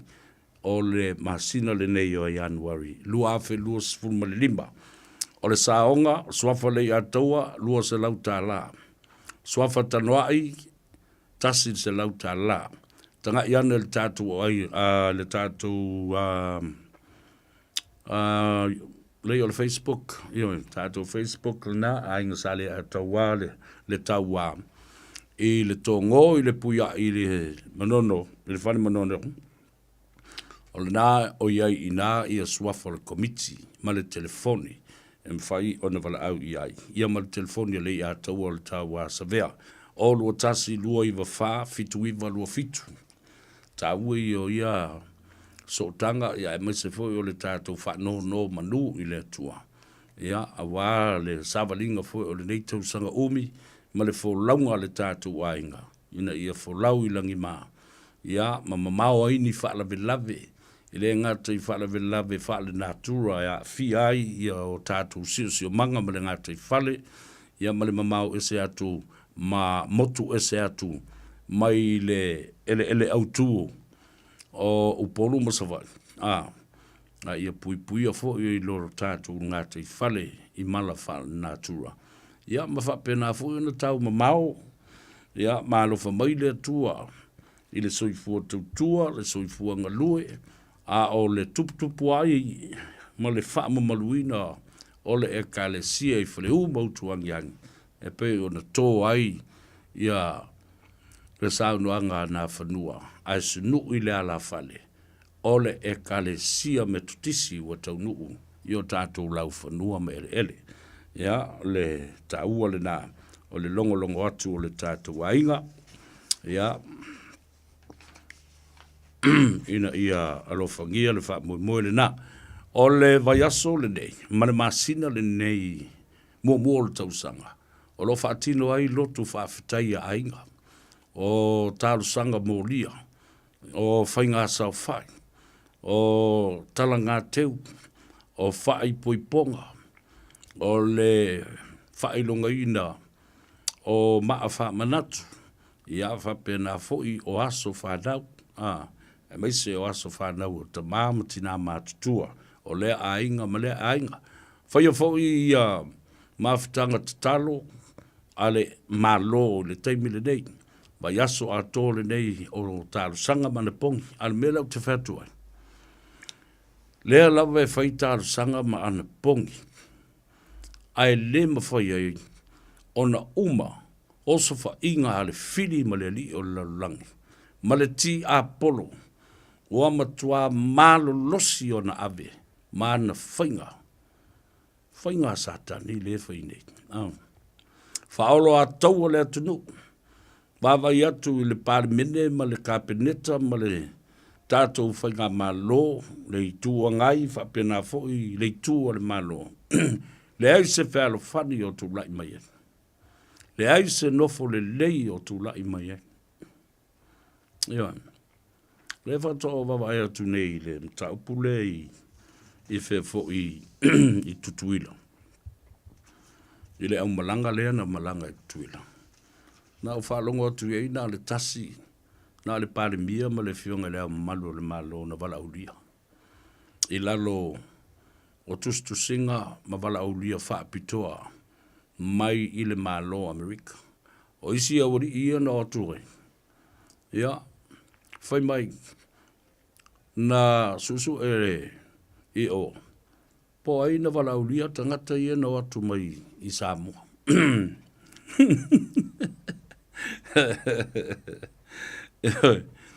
Ai la listo ina halenga watu le whainga malang. Sa no foi luma. Ai mo fo ata wa sa o ia le camera mo le TV. O toi fatu la isto ina ave tua. Se le bele no foi. Ai o me o foi. O mea fa pene yo wala ulia fa va o malo. Na le malo i le malo te tai le te tai. Ya ai te le la mala le mele no mata toi footage na. O le televis. Ya ma le tangata na faia le wala ulia le. Ah. Eri do po ai na faia le wala ulia le. Ya fa ngata ina ia sa utala i le mata upule na. Ai ole le wala au atu le nā i le tātou ainga. I le tai, suli mwhewoi, o le swafa le ataua le tāua sāmbeli. Ia, o le angani mai le nā. Ia, ma le tala mai le tātou sao le tātou ainga, lo wha nofo nei tono o le tātou ainga. I le tai, ma le swafa le ataua le tāua malia, le tina matua o le tātou ainga. I le malai ma le maunta i le tongo. Ia. Nisi o mea le atutupu le nei vai aso i le tapu inga mamalu o lo tatu utunu i Samoa. Aso whareile aso nei o le whaafotutupu le nā i le whale vai maunga. I le swafa tuli au pupu. A le fionga le li whaipule ia tau ili sula māneia. Ia. O le a whae ia i elona a inga, le swafa tupu o le a foi a tātou a inga, le swafa tuli au pupu. Ia, mamori atu ai o le whaanga ma whaamrianga, mo onga le lei lau a whiwanga le li whaipule, a whitai leo si o singa le lei o tātou wā. E le o a whaina aila ia leo tātou a inga i nei meo porkiki. Ai tātou te anga i luma, ia masula pea lo tātou vānu nofo. E pei o le swafa, o lo e swafa ai, o le sula mania.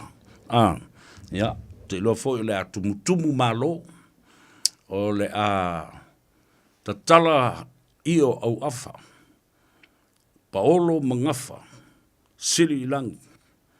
Ia e maise foi, o ainga na lua. A inga e fia. Le nu. Ia wha pia fo i le i tu malo atoa. Samoa ma malo feta aloloai. Ma i tafa e fia o Samoa. Ia wha pena fo i le meo le fale u polu mati pe pea o le a tumu ia i. Su e mea ai. Ia langa le tumu lea ma leanga. O asu tele wha pene i wha fo tupu ai se tupu. Ia, pe whapena foi, ia se suafa fale upolu. Ia, o mea lava nae whai. Au mai, a watu, kamiange i o, kamiange i kuange i lunga. O le mana o lava i se lafo. A le lafo tupe, o le lafo tonga, a se alanga povi foi, ma se pulsa apa. Ia. Ia, mātou whamni atu. Wai masui foi o le neitu o le ta ainga tawili ili, sula manaia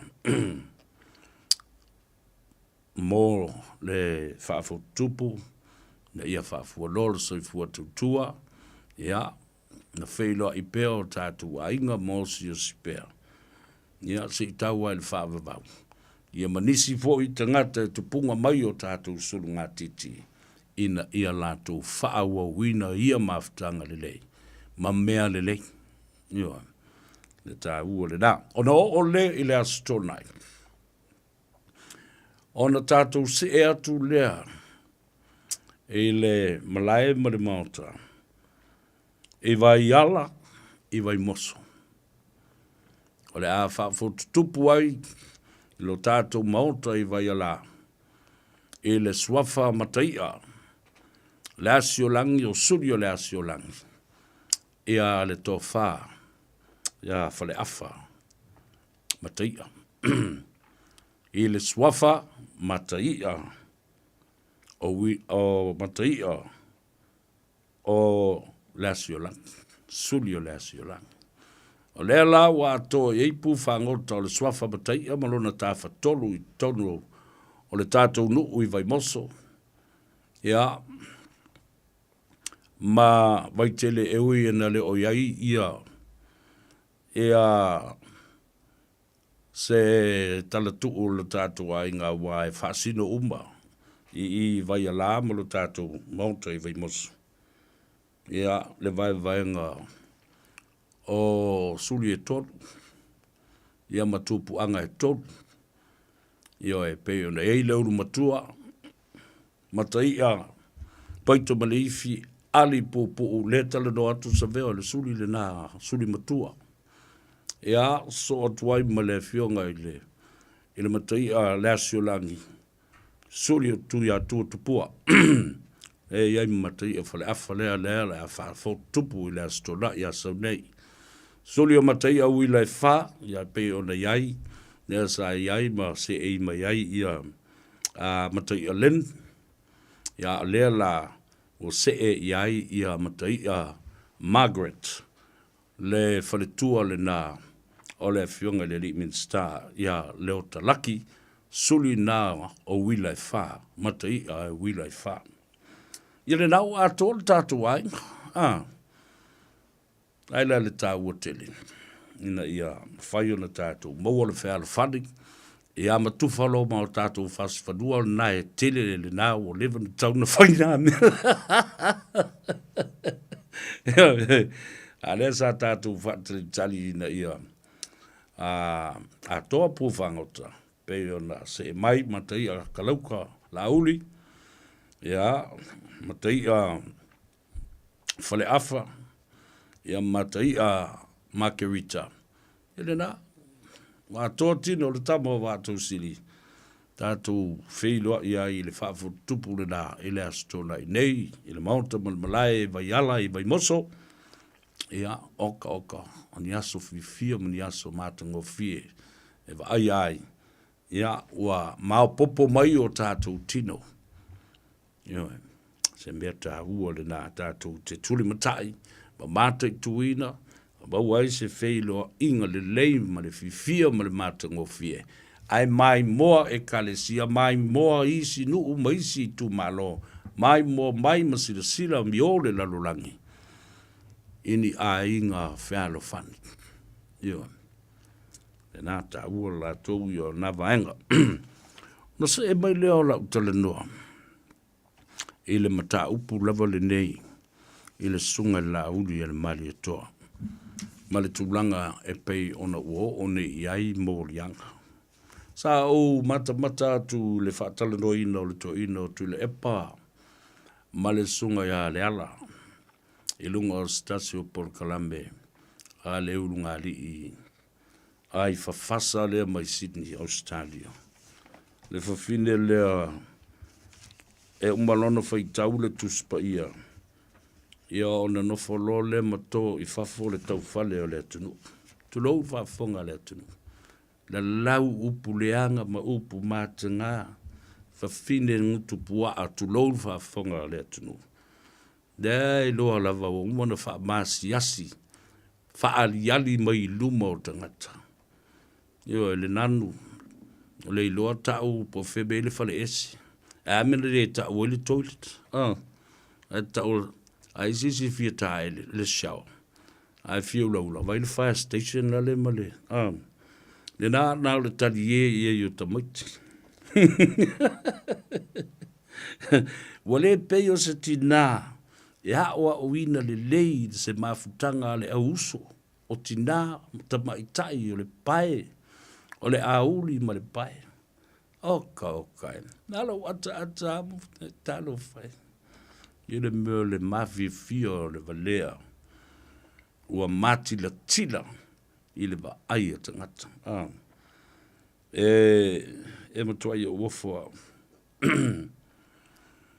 a o vava ai la iai ile tali ye ma ata ma tauemu yo le ata ma tauemu o tu le epa ina oa faia morianga lea fasanga ya la uri al mali etoa malalaua e le to ina o tu le epa upu nei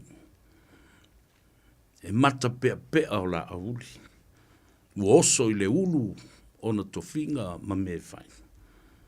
Ma le 5 tango ese o la auli. Ale mea leo no fai atu. Au te matua ia maata, au te matua ia uofo ise tamao le atu nu sa te tai mo le fast fulu lua tau sanga. Ai la lafo ni upu whapene. Ia. Ai ilo umafau e watu sao ilo uloto. E pei o se tamai le ai se whanau le ai se atali.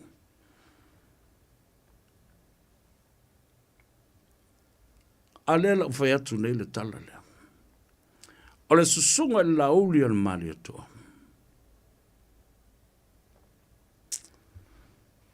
O ia lea sa tui au tafa o tui le epa ma le tui. Ina lea. Na matua i mamalu ai matausi ai le mamalu o tui le epa. Ana o tausi le sila ia.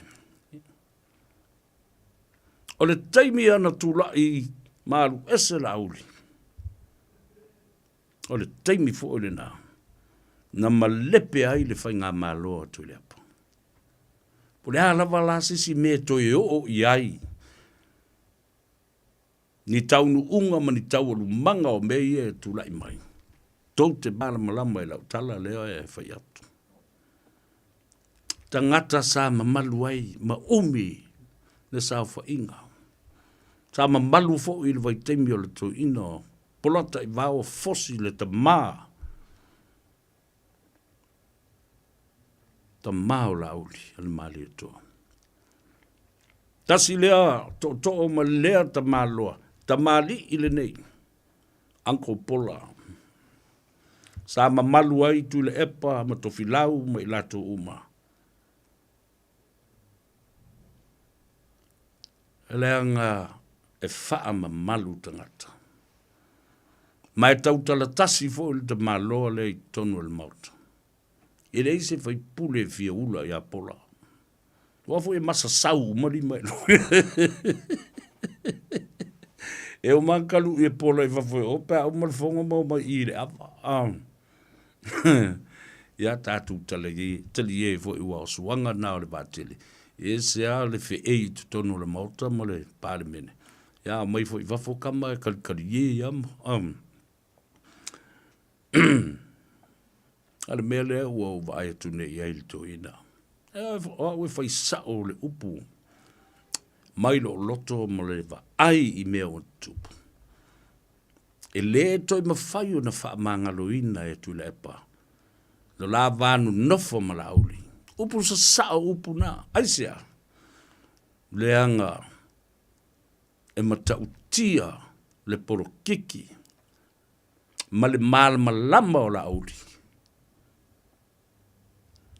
Ile mea lofa le atua na tuu iai. Ma le mea matautia o le vavenga lea na fai. Whawheno mai se vaenga na o le toa whaa. Pe ua toa 5, ua toa 1, ua toa 7, ua toa 8. Na sao no iei ale. Vena ale. Le toa ina e sa. No can. Nal tala ale. No fai atu ya la udi. Nā le mea le la fai, e whape i, e whape whea o na tātou, whaia se mea whapea. Ai la o, a o pea. I le whainga pānota, Ma o e tutu mai o. Ai whai mai le tala ala uli. Ale aua e te popole. E tā pena i tātou e le tua. Ma e tā pena le tātou au waa e le tua.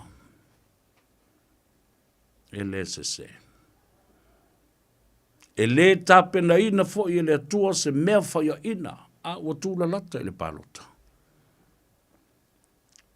E mea lava le nā e viliti ngā ai tui le epa, despite whatever outside of this circle.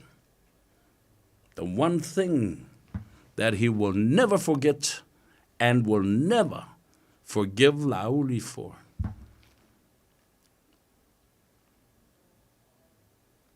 is toppling and come tumbling down of Tuila Epa's legacy and Tuila Epa's government. Dena, la le na sa ili ai to ina. I se mea lava. Ina ia matuai. Tuli fa mo ai. Ma ia tupu ai ni masenga.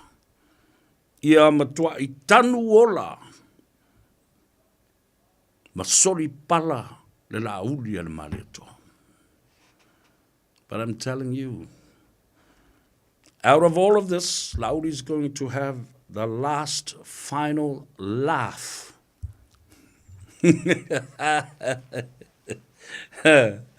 Ale fa lau fai atu fo ile. Ile ainga fa tutua ma ila tau te langulango ina le. Iau tau lotu tele. Iau tau ono sai. Iau tau mapu i tinga. Ma iau tau te talo. Ma ana pongi. Ma tui natu i luma o le atua. E whaile na ami o tonu. Lea lau tau sila le mea o le atu lai mai.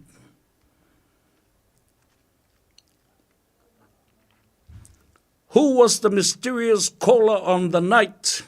Na tupu ele whala velave atu au. And who is the receiver in Auckland, New Zealand? Tau nuu ma iei le wala au le tangata lea. A fia le whala velave lea.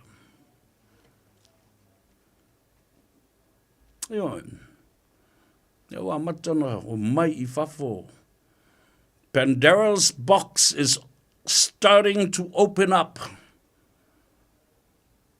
They will come. They will come. And at the end of the day, there will be light at the end of the tunnel. E le mana malama I lalo I o le ana pongi sa lea tātou te maulu atuai. Yo. Wa utu si sele le o toi mi milo I whama. Ma whātū le au whapea, whanga I ala uli whapea. Le awa umantua I awa ele.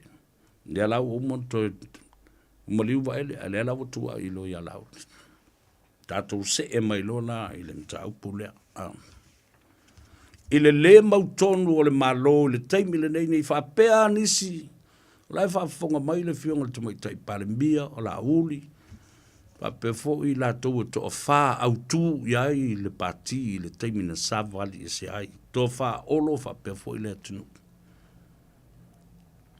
o le o la manu ia mea ia o le atu le ana langa atu fina ngalo isi tangata ia e lango ya tu le epa ma le HRPP pe ai se a o le fai ai ni ai inga mani tu unga I le sunga ia lauli, ale malia toa ina ua uba, ona ia talia ina morianga ia, whasanga ia te ia. Se furu morianga. Morianga e ono e whasanga I le maliu o tu au. Ma morianga e whasanga I le defamation, mani tua inga se na whaia, e whapea ua whaleo e lauli. Le ngō sisi tamari I, mai I meleponi, uana ia bribe, pa ua ia tutongi tupe ina, nisi o leo e to lua mai tono le matanga luenga o leo. Sa ngafa male, su enga o le mata upu lea, ile maliu o tu au le tavale, po le hit and run. Sfulu murianga. Whaalongo le lei mai lava oe lea, tamatiti leo kangata. Canada whaalongo mai ma oe, le tamatiti leo lo soli le tulafono, ma whaanga wha soli tulafono, le swafa to le foa sai a tongtuki. Sai a. Ma le lo matua, tauka lai tiki lele.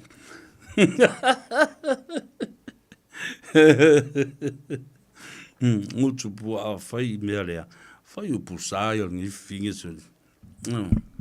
Lona ngā oa uina.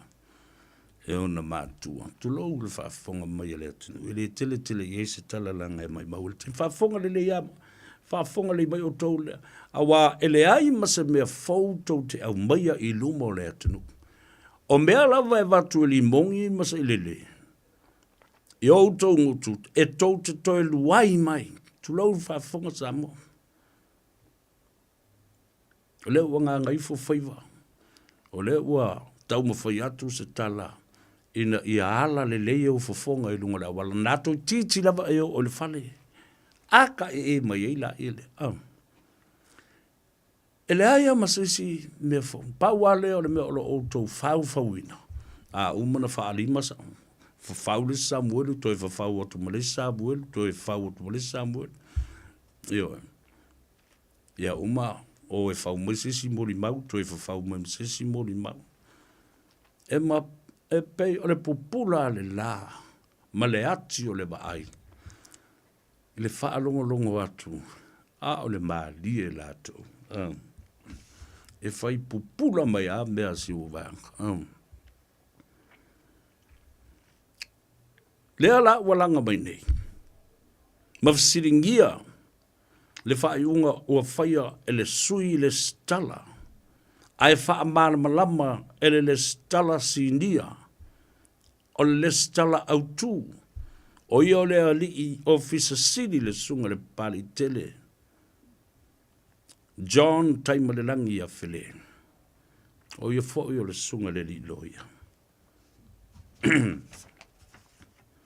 Na mea lale na, e tilu ai po ani ai inga e whaia, me ia ta o bail conditions. E mafua anga e alai ona le whaataunu uina pe whaia, pe le whaia o le mea le nā, o le mea le tūla fono. Lea o lo o lima tai nai, o lo whaingo ina, whai unga nā.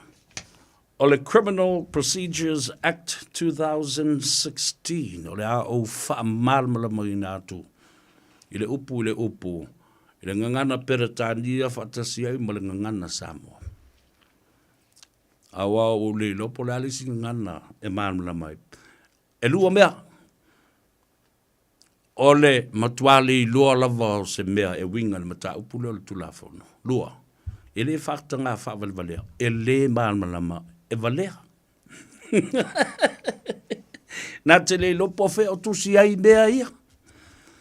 Awa le alana na ala i ona, na langa lofa siri, ai le o su el tulafono. O su e, tai ili me fai tau le le iai, ma faa longo le le mai pū o talinga, pupula le le mai mata. Vane masau peni, masau pepa, tusi lalo le mere fea tuile te maloa. Ona uto wola ia le, awa maua se mea fau, fau le faa longo. Ele i pese atuai tu le epa, ele i pese atuai limoni, ele i pese atuai sina vaeka. Ai e oso mai ta anka ia whailanga kusi o mwhai mai. Questioning, why hasn't there any conditions and bail conditions? Ai fwile mea ta o le bail variation. O ai malo si anga e whaia mea nei. O le malo si anga mua lava. O lo o i lima lea, o le sui le stala, po o le stala au tū o le whaamisnonga. O le malosi anga lona lua, o le malosi anga o le unga e whaia le whamsinonga. Le aise malosi anga o iai i le lo ia sili, na te abe ise whaatonunga i e whaia ni bail conditions mo le sunga i ala uli. O le mea lea, e leo se discretion, le winga le upu discretion, o le whaitalia ma le aia te tau. Ai le aia le o whaia i le whaitalia, le pu le whaitalia, le aia le o whaia i, a le le ele tu la fono. Tu la fono le lima te ina ai, Criminal Procedures Act.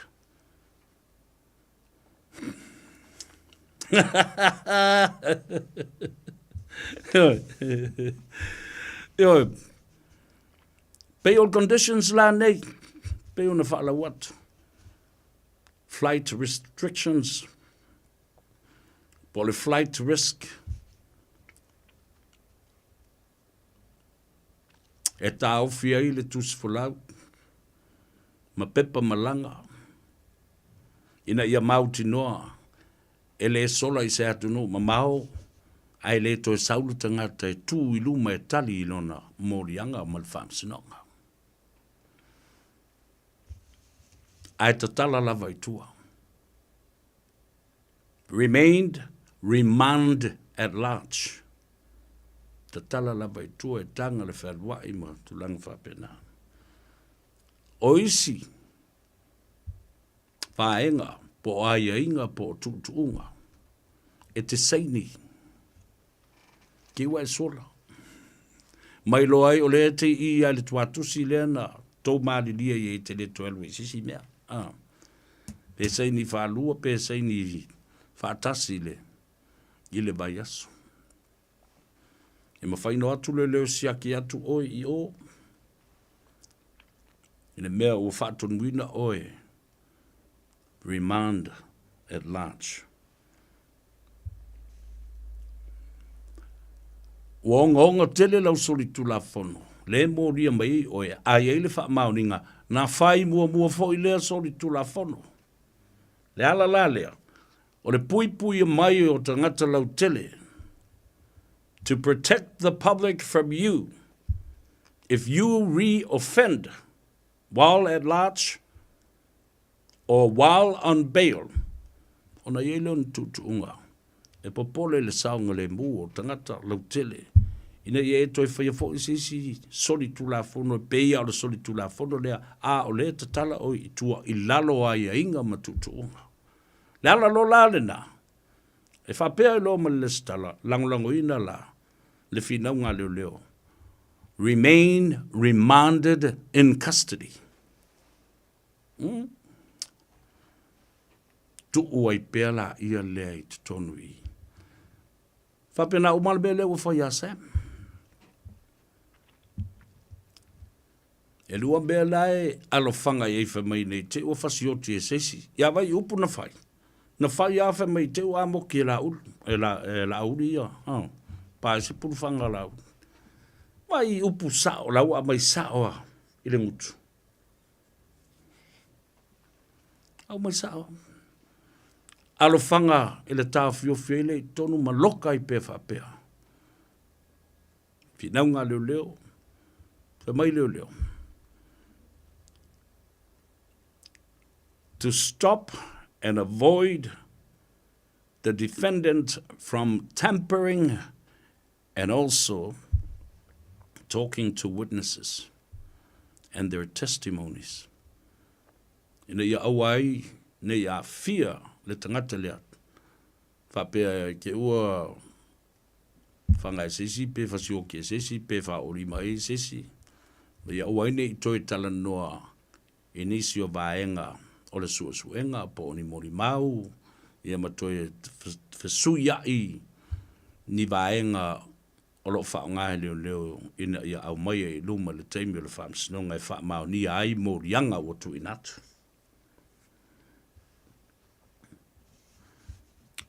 To make sure that defendant does not tamper or interfere with other witnesses and testimonies or evidence that will be used against him in the court process.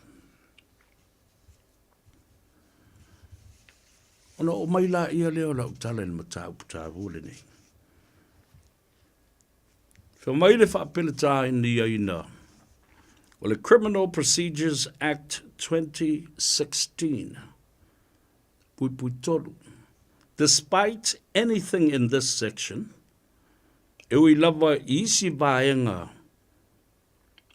o le palakalafa le nei, a defendant who is charged with an offense punishable by imprisonment is not bailable as of right if the defendant has been previously convicted of an offense punishable by imprisonment. A whai o morianga ie au mai nei, whaasanga i le tangata o lo te, sa whale pui pui, ai o morianga fo i leo toi au mai ei nei, e ono toi whaafale pui pui ai. Olo no winga ele mawhai na tala i tua. Awa awa umana wha maunia. Olo no winga o le whina ngā leo leo. Defendant sa soli tula whono mōmua. O lea fo ila uto e mōria mai le soli tula whono lava lea lea na whale pui pui ai. E te tau lava o na tā ofi. Sa uro malifsili. E iai se tūlanga wha pena na tupu i ala lauli. I se teimi mua o le tali e lea ai. Whaamali eina lea vaenga. O le fina watu. A le sui le stala lea o lo se ei i le mata upu lea. Ia. Vaenga e wha. Na o mea ia wa oto mai. O le Criminal Procedures Act 2016. E fito i tonu i le fasilingia. O le mata upu pe ai se a wale whai ai. Ni ai inga mani tuunga ina ia whai pea se nai sala ia e tupu ia lauti.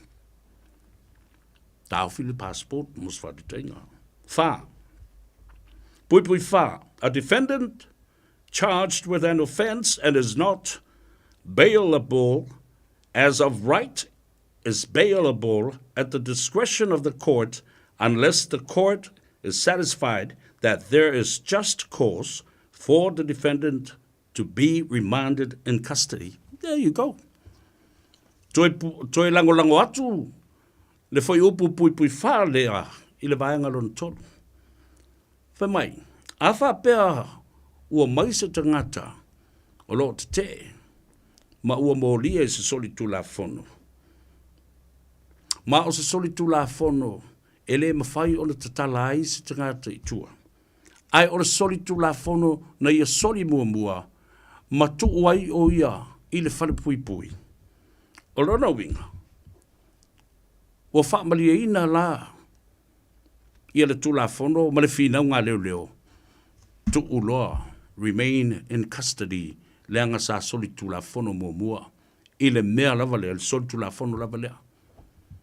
O le ata hawhia lohi. Ia le mwhaiun tala i tua. Le fasili. Wa fasili nei len fasili ai ale.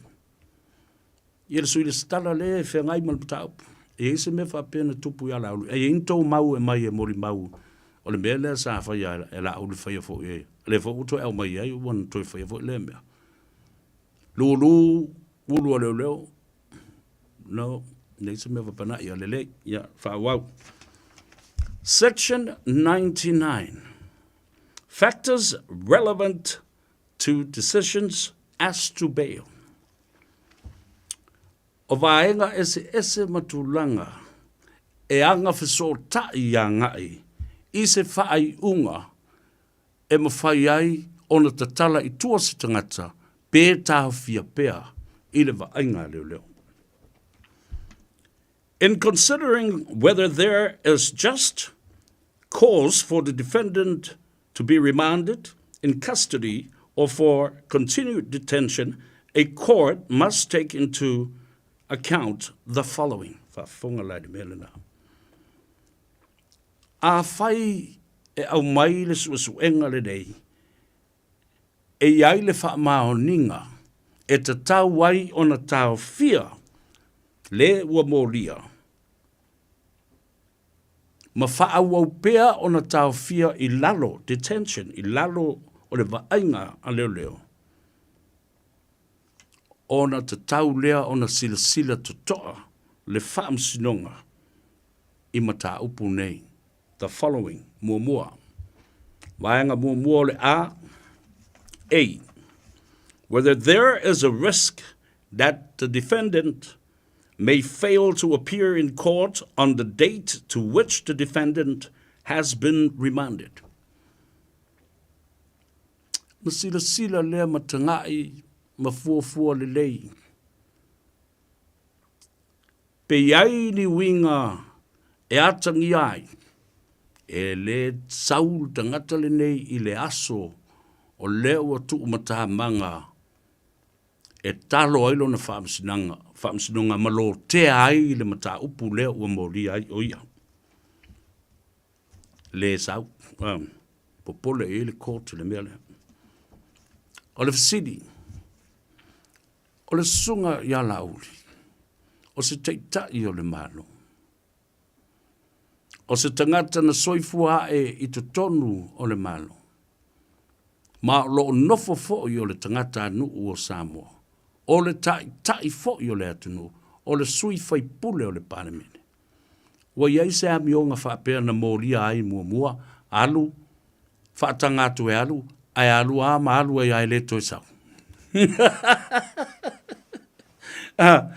Tali leo.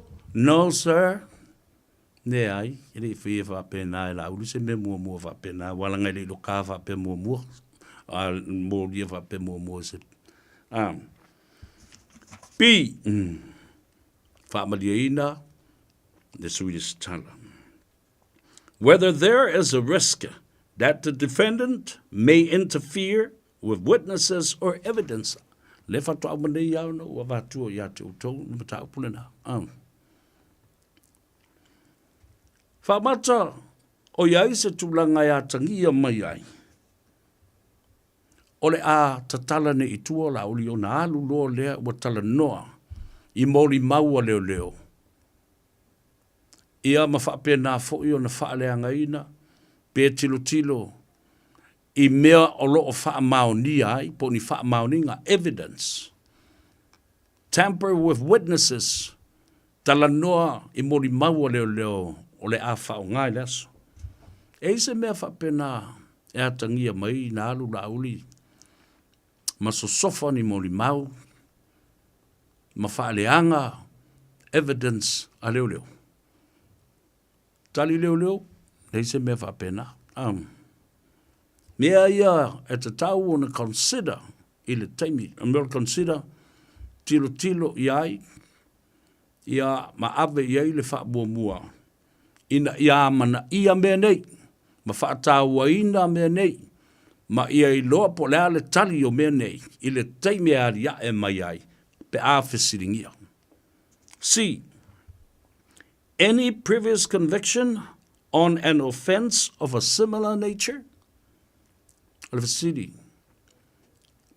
E ai, nisi soli tu la fodo whapenei, na whaia ma soli mua. Ele pāngo tā po o lea o lo o te I le mata upul nei. E tai fōringa tutusa, ma mōrianga ia o au mai le teimi nei, tali le ai. D. Whether there is a risk that the defendant may interfere with witnesses or evidence. Le umana tātou siringia le mena. C. Any previous conviction and offense similar to this, umana tātou tali ai. D. Whether there is a risk that the defendant may offend again while on bail. O le fasiri le mea lina. Au mai ni au tau wha maaninga. Le fasiri le ule. Au mai ni au tau wha maaninga. Tau te iloa ai. Tau te talitonu. O le tangata lea ua mōria mai nei. A te tala I tua on bail. E ono toi alu watu fo I sori seisi tu la fono. A o le te tala tutua I lalo a ia inga ma tutu unga ia. Fesili la fa Samoa, fa mata. E eini winga fa pena o la uli ya tangi ai, mama salumi ai. O le a te tala tutua ai watu fo ito e sori seisi tu la fono ma seisi polo inga. Tali, le ai, a ia. E. The seriousness of the punishment to which the defendant is liable and the severity of the punishment that is likely to be imposed. E fua le whaasalanga a ngai le mamafa, ma le onga o morianga ia o tulai mai.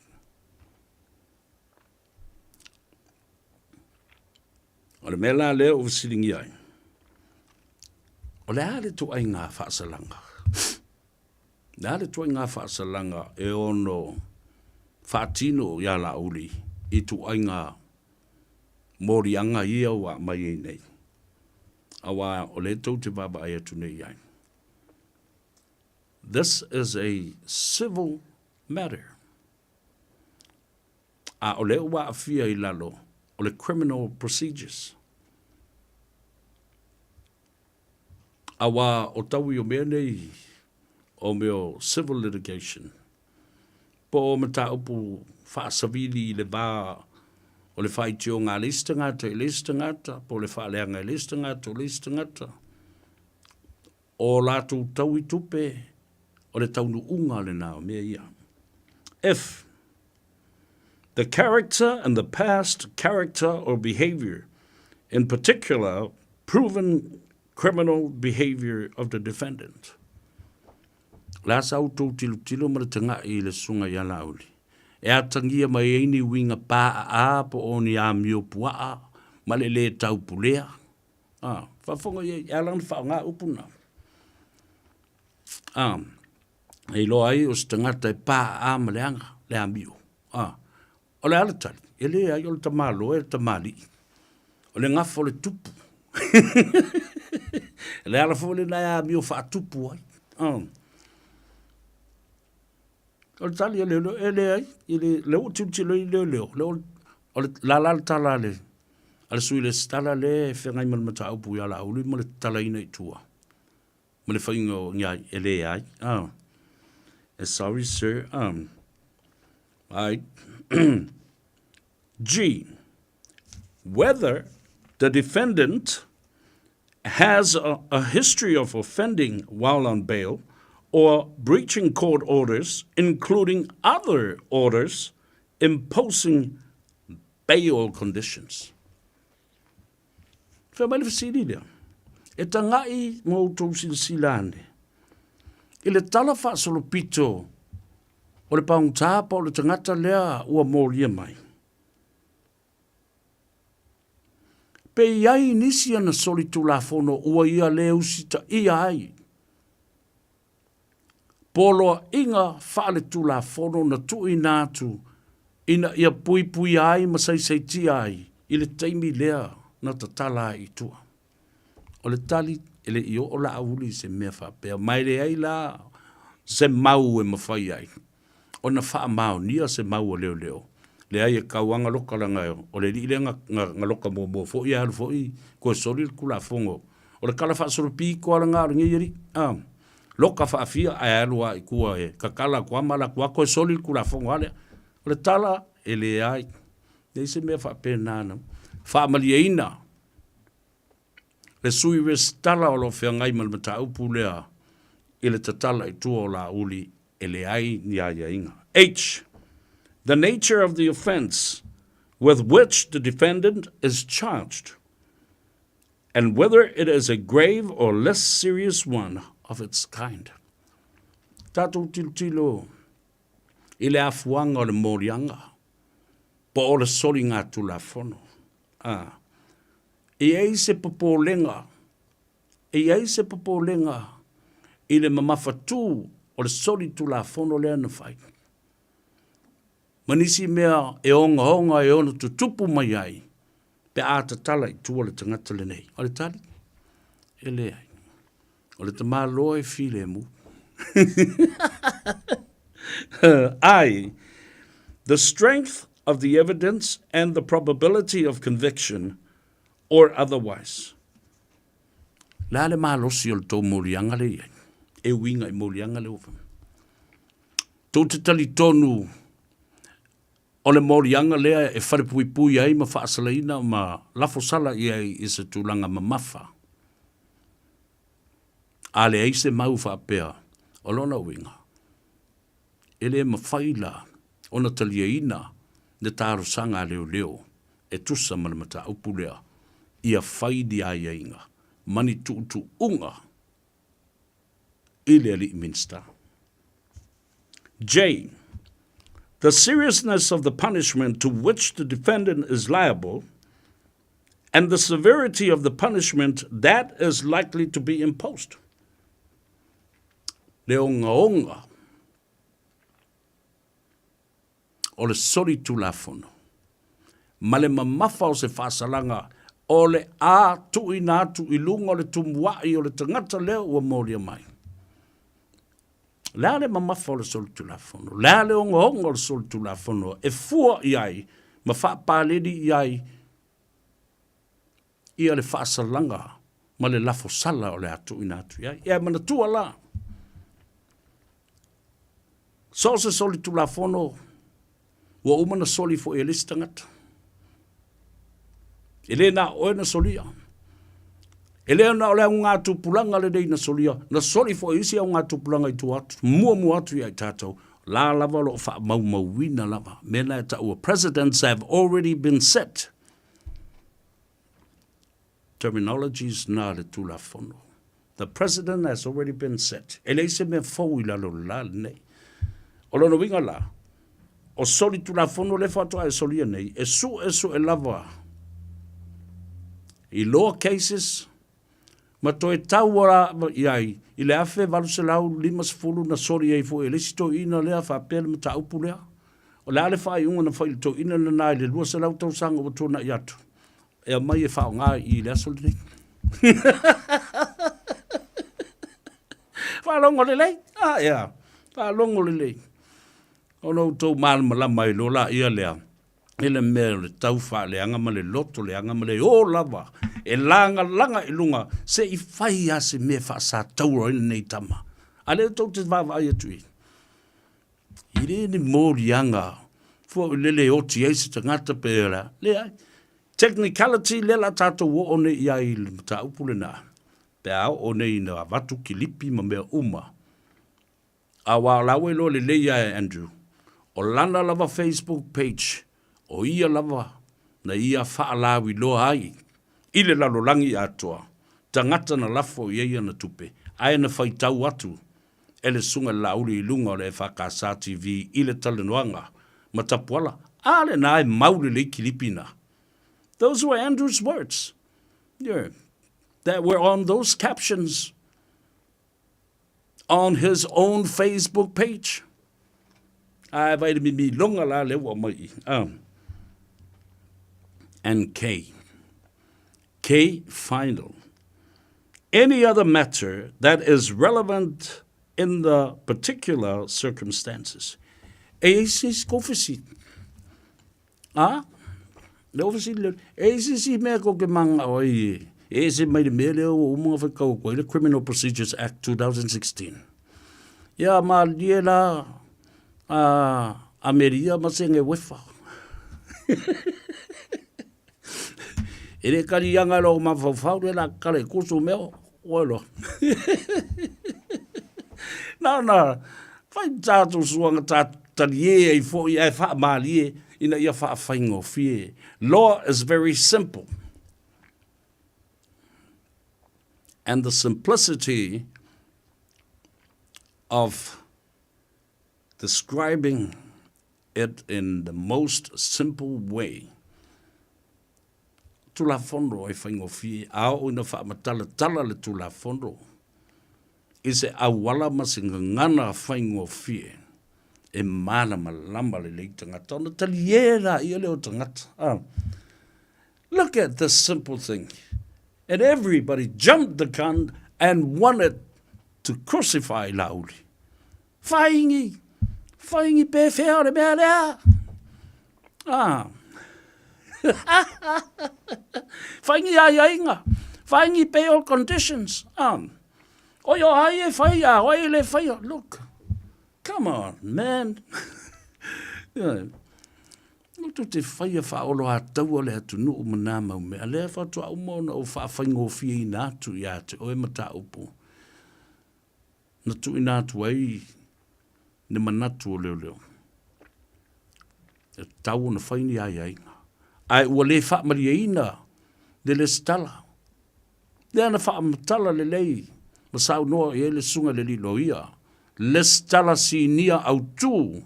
O wha msinonga o le atunu. CEO, Chief Executive. Ioi. Ona se e maila ia le il matau pulea. Le Baal variation. Le Baal variation.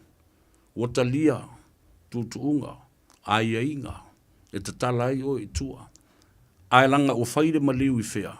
O oeo le tula whale whai upu. E te tauna e malanga. Wa umana tongi maila o pasese. O lau application i lau loia, tau walatu i lau loia. O na o aila ia le ko te whai le whiriwhiringa i na. Na o le tasi lava le tangata e whai le whiriwhiringa i na. Na o le whai unga le whamsinonga. Le voi la o ta ua, whamai o la o. Leo i o i le ofisa le. Tu mai ta i lo ia siri. E au maisa na whaatonunga. E ave i o ina e toi whaini ai inga. Whaini ai inga. Set some bail conditions. Ala tali el tula fono le mai. Only the courts through the lawyer. E le ai se fe au ale lawyer sili. Na te whai ai se whaatonunga whaapena ina ia tu inatu. Tu lau lava sua. Malia lau fionga. Ioi, lau fionga le tumai tai lawyer sili. O leo tala doa le ngangana. Whaingo fie. I le ai se a ia. Ale official lawyer sili. Na te whaia tuai se whaatonunga. E whaia ni bail conditions po oni ai a inga. O le tau fia ma le tatala i tua. O le sunga lauli al mali e toa. Leba whai. Na o le whaamsinonga e ave e le application. Ta wala atu i lau loia. Your Honor, I am the guarantee of my client's travel because of a funeral. Na le lua aso e luai. Toi fo i mai. A le vai aso lea lona whaamsinonga. Tau tino atu e le loia. O a u lea guarantee ina. Le malanga. A whai mai fo i e vatu se li mafe. E wha mau wailo walu. E sa ua koe wakula u li mafe. Le ua koe fo i mai e wha maongi. I le mea sa e aduai a le na e sa u lava e tūlo whaamsinonga. Na. Mea lale na. Mea la ta o le variation of bail. O ina sa whamai e le mwhaina malanga. Ai o le to ina le maliu. O lau ta ma. Po lau grandfather sa tausia oe. Ta ua e mai tusi. Pei o le whaingoa mea na a mai tusi. E lango ai. A mai le pepa maliu. O na whapele o le whamasino. Ia o le lei. E mawalu ngātu le tā ua tele. O le onga le whaala vlave tā ua ile alu o le tama le e whai le whaala vlave langa. O i o le whonga o le ainga mo le nuu mo le. O i o le atali o le toina. Ia o i ala ale sau. E ini winga whapena. Whapua a whapena. Le mi ngau i le whaamasinonga o le alu. Kwa ema lako ia. Ai whawhia the risk. La alu. O whera pāke ka kia lue a oi ke ngofo mau i Samoa. Lau a inga le Samoa, lau kōrua le Samoa, au pisingisi le Samoa, o oi le mingi ska o le maa lo Samoa. Ia pēa a whai o se whatu te inga lata mai. Ina ia manino malamalama i heile atunu. E mwhai o na fitutu nai. Le whai unga le whaamasinonga. Only the court. Na le whaamasino lama. E e whaatanga mai le variation na fitu na i o lau peo le conditions iai. Ia wala.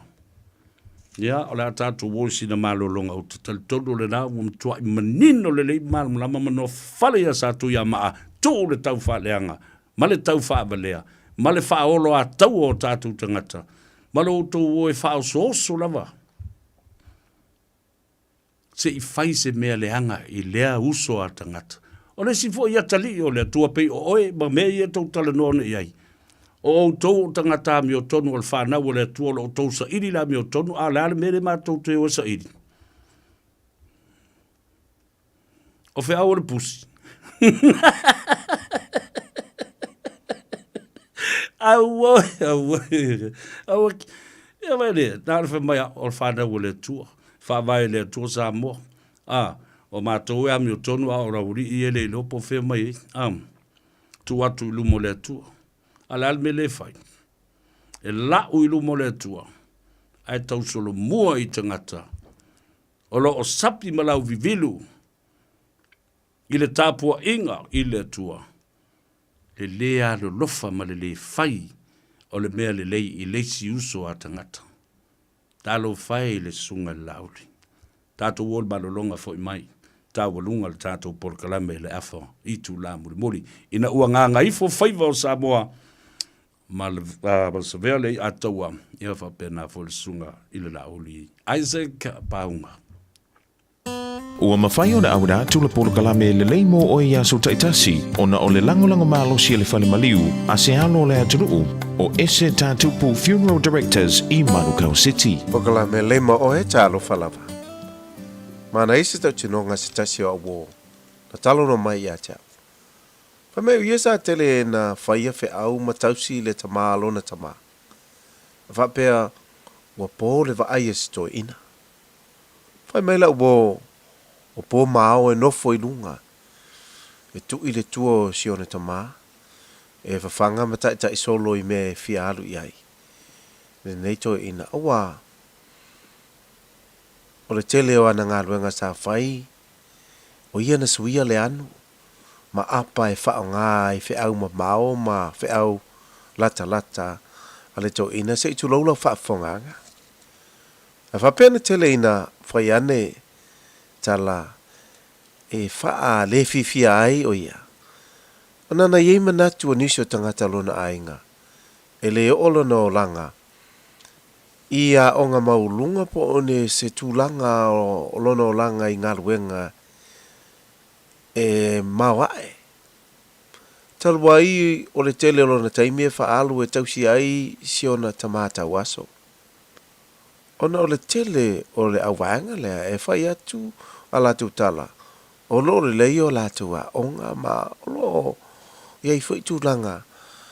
Wa o iai o latu tamu whai. Ai whai maila wo. O ana ngaruenga uma e whaia ma le puna wa i malona rofa i le tamā lona tamā. O le tele o taimi e whaita o tasi. E na o ia lava e o uma e tā whawhau ai nofo lava e whaifi au a si ona tamata waso. O po uma e whaamanuia ia e lona tamata waso. Whamai la o e se fulu ono tausanga. O pese pea le to ina lea. E whaamanuia lona o langa. Na maliu le to ina sau o ye New Zealand. Ua whai neilon a inga. Ua o lona o langa universite ma ua iai tu langa maulunga i ngā ruenga. Ma le tele o whaamanuianga ua o ia te ia o lona to ulua malana whanau. O se mole mau e whaamanatu mo iei le tupu o tāwita. Na tūla i lumo saulo. I le aso, na whewhewhe ei le au tau o Israelu ia koliata. Na whesili atu saulo, oi oe, o a ua tāwita. O whea sa iai. Sa au leo ina ma moe alo tama. Tali saulo e te le ma whaia, ana e tau male na Filistia o oe o le tamaititi. Tali tā vita o lau au auna.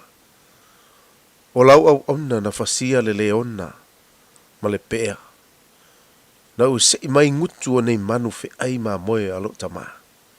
Fai mai tā vita o lea tua, na au mai ale malosi, i teimi na fai to tasi ai la o ngā luenga. O le ata lea, o le teimi tā ua e fai ai le ngā luenga ma le wha maoni. O le teimi e le aise tangata, o vaa ai atu, ma tuli matai au ngā luenga o faia. O le asau nia oe le tua, mo le luma na e manuia, e a mata i le fale a onga, le amana ia, ma le palapala, ma ngā luenga e a mata e au sange tangata. Na a mata la wo le i le manongi o le anu, a sione tama. Ai o na whaasara lau mai ai o manuia, e le mawhai o na tau fia e puna mai pea i o na au ngā tupulanga. Na le amana ia, ma ti i tā vita e leo mā moe.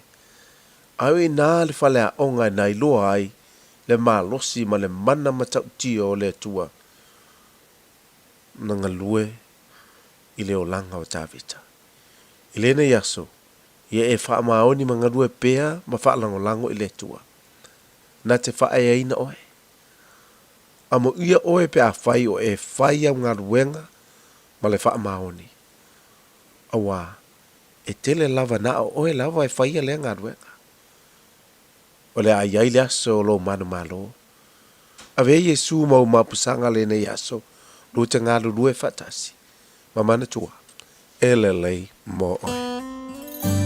O le ese tatu pu funeral directors o se fale maliu Samoa o le tali foilea o taimi whaingata ona o le malanga al maliu maleoti e mawhaifoi o na latu awina atu ma awina mai tino maliu o e pele mai so o se atu nuo lalolangi mala auno le ese tatu pu funeral directors i le lua ono lua toru fitu o pea fiuane ele se fulu malebalu Norman Spencer Drive in Manukau City.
Maliu Samoa. Tasi lima i tu.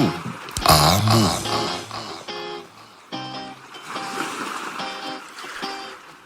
Ia, toe whaatalofa ia te oe i le whai unga fo, i ma le tau walunga o le tātou por kalame o le Gagaifo Faiva. O le atunu i le nei fo ia solua, wha moe sa manuia me oma, ia, ma ua tau nuu fo i le fale, ia, ma tāpena fo i se tau mawhitanga, ma ngā se senga i la tau o lo whaia lea Faiva wha loto i fale. Domestic duties at home. O le au kuka, o le au kiu whale, o le au whaikanga mea, mea uma whapena. E tawalunga atu se langona ma se manatu whapea. Why do people feel so angry and destructive? They become destructive in words, in actions, and also in every thought and character.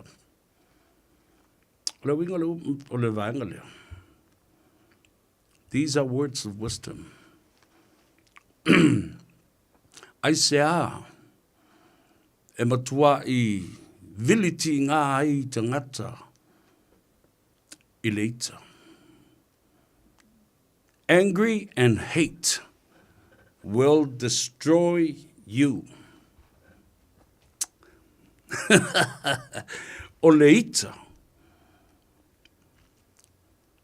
Ma leita pea i tangata. O le a whaato i lalo ina ai oe. Ai se a, le mea e a lai o na whapena. I mawhauwhaunga. Destructive. Tau mawhai e whaaleanga ma so sofa se mea. Pa o se mawhtanga. Pa o se vāfo i whaale tangata. I mawhauwhaunga. Ma me whai. In every thought and every action and character.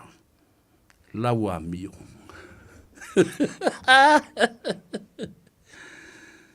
People are angry and hateful when they are not involved anymore. E mai ona o le ita ma le tō mai. I se tangata, pōni tangata. Ina ua lātou le toe a fia, pe au fia. I se whainga mea. Maua mai. Kārongo longo mai tangola ia whātustusa. They are not involved anymore in making decisions. Wale o toi ai tono le li o lea. Lātou te o uai le marusi anga ma le pawa e whai ai ni whai unga. E whai ai se tonu moni tangata po o le atunuu, po o le malofoi, po o se pisinisi, po o se company. O se whate te inga la. A whai o esa e tū matangi olo. I se mawhtanga. Se business, se company, se whai ngā malo. And all of a sudden, you lose. Wai le toi tū malo. O le mawhai ona e toi ai te tonu o le sauwha inga i la tau o uina le pawa ma le marusi anga e whai ai tonu ma whai a whai unga. O mea sa maasani ona e whai a. Au leo toi o yellow marusi. The reason why, because they are left behind the scene, outside of that circle, and they become just observers. O lātou le to iai tono le li o lea.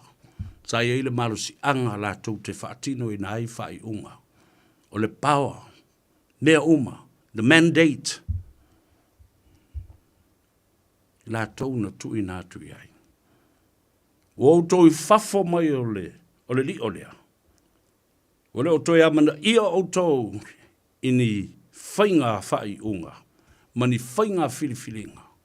O na oso ai leo leita.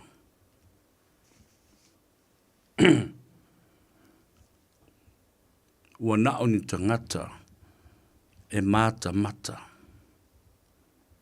Ma mai moa. They become observers.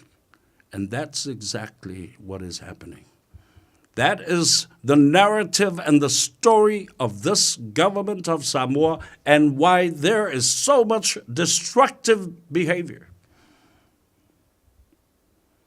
Mea o tupu. Ne umi o ni taimi mini tausanga sa se eia I tutonu o le li o lea. Ma whaia whai onga. Pule I la tō. I me whai. Le popole. Pawala la tau taltonunga o I la tō o tu ina atu ele mandate o le pule a tangata o avatu I atu o tō le baru si angala na pule o tau pule alko me whai. O le bea tau te marana o whai o le mea le na e lolo I ai tangata uma. Aia, wale o toi ai le nā malo si anga. O na whaama ite mai ai lea, maria I mai, winga, ua whaolo a tau ai. So sofa atu le mea, so sofa ade le mea. E le toi maua se fi le mo. O tātou o mai I teimi nei. We are here right now. We're standing on that spot of uncertainty. Lo tātou tūtū nei. Ise no whanga le titi o le whunga mutia.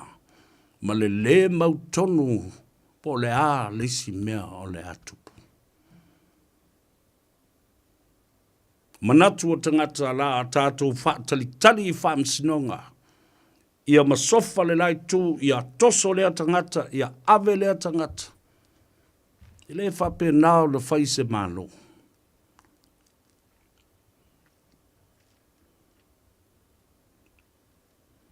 These people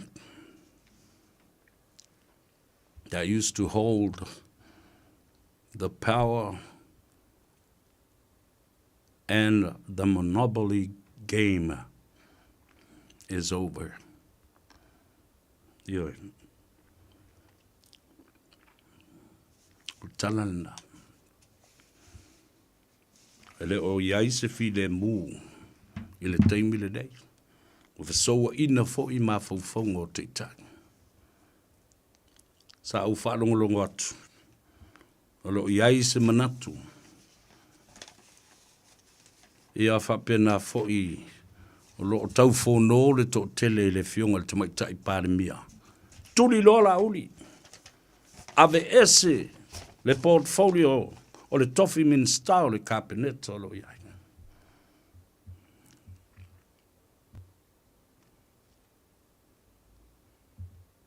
Nā o tātou ma te ia I lātou o lo o I tua nei mea. Ma o lo lātou tau ma whai pē tutulu afi.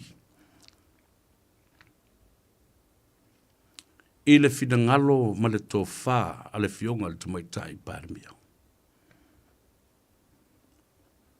Awa, au taltonu ai lava le taimi ono o mai ai le mea le nā. Matu I nātu loa e fia me. Se tālo sanga ma se whātonunga.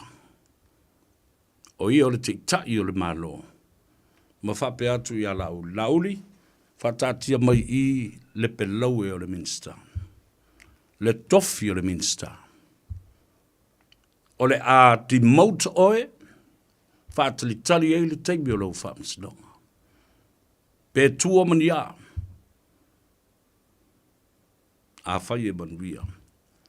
Nā e toi fo I mai lea e lau. Lau tofi minsta. Ai a whai e lea ai. Ia ona whape nāla ia lea. Ona wha wau e pēa. Ea vea se whaipule. Mai o le teimi fo I le nā. Wa langa ai fina ngalo tangata. O e lango. I le tātou ainga whātua tua I le atua Samoa. E o lava I whaipule. O le whaafalitui. O le ale mautonu fo I lato. Au lau whautuanga le da. tātou te talo mo le tātou ainga ina ia tūtū mau le whātutua ai a whai foi. O le taimi leo o mai. Na tu ina atu e le tua i atu tau le avanoa. Tau te tū la i mai ai e whaafoe le sao Samoa. A o le tu ainga mea la leo lo tilo iai. Leo lo tupu mai.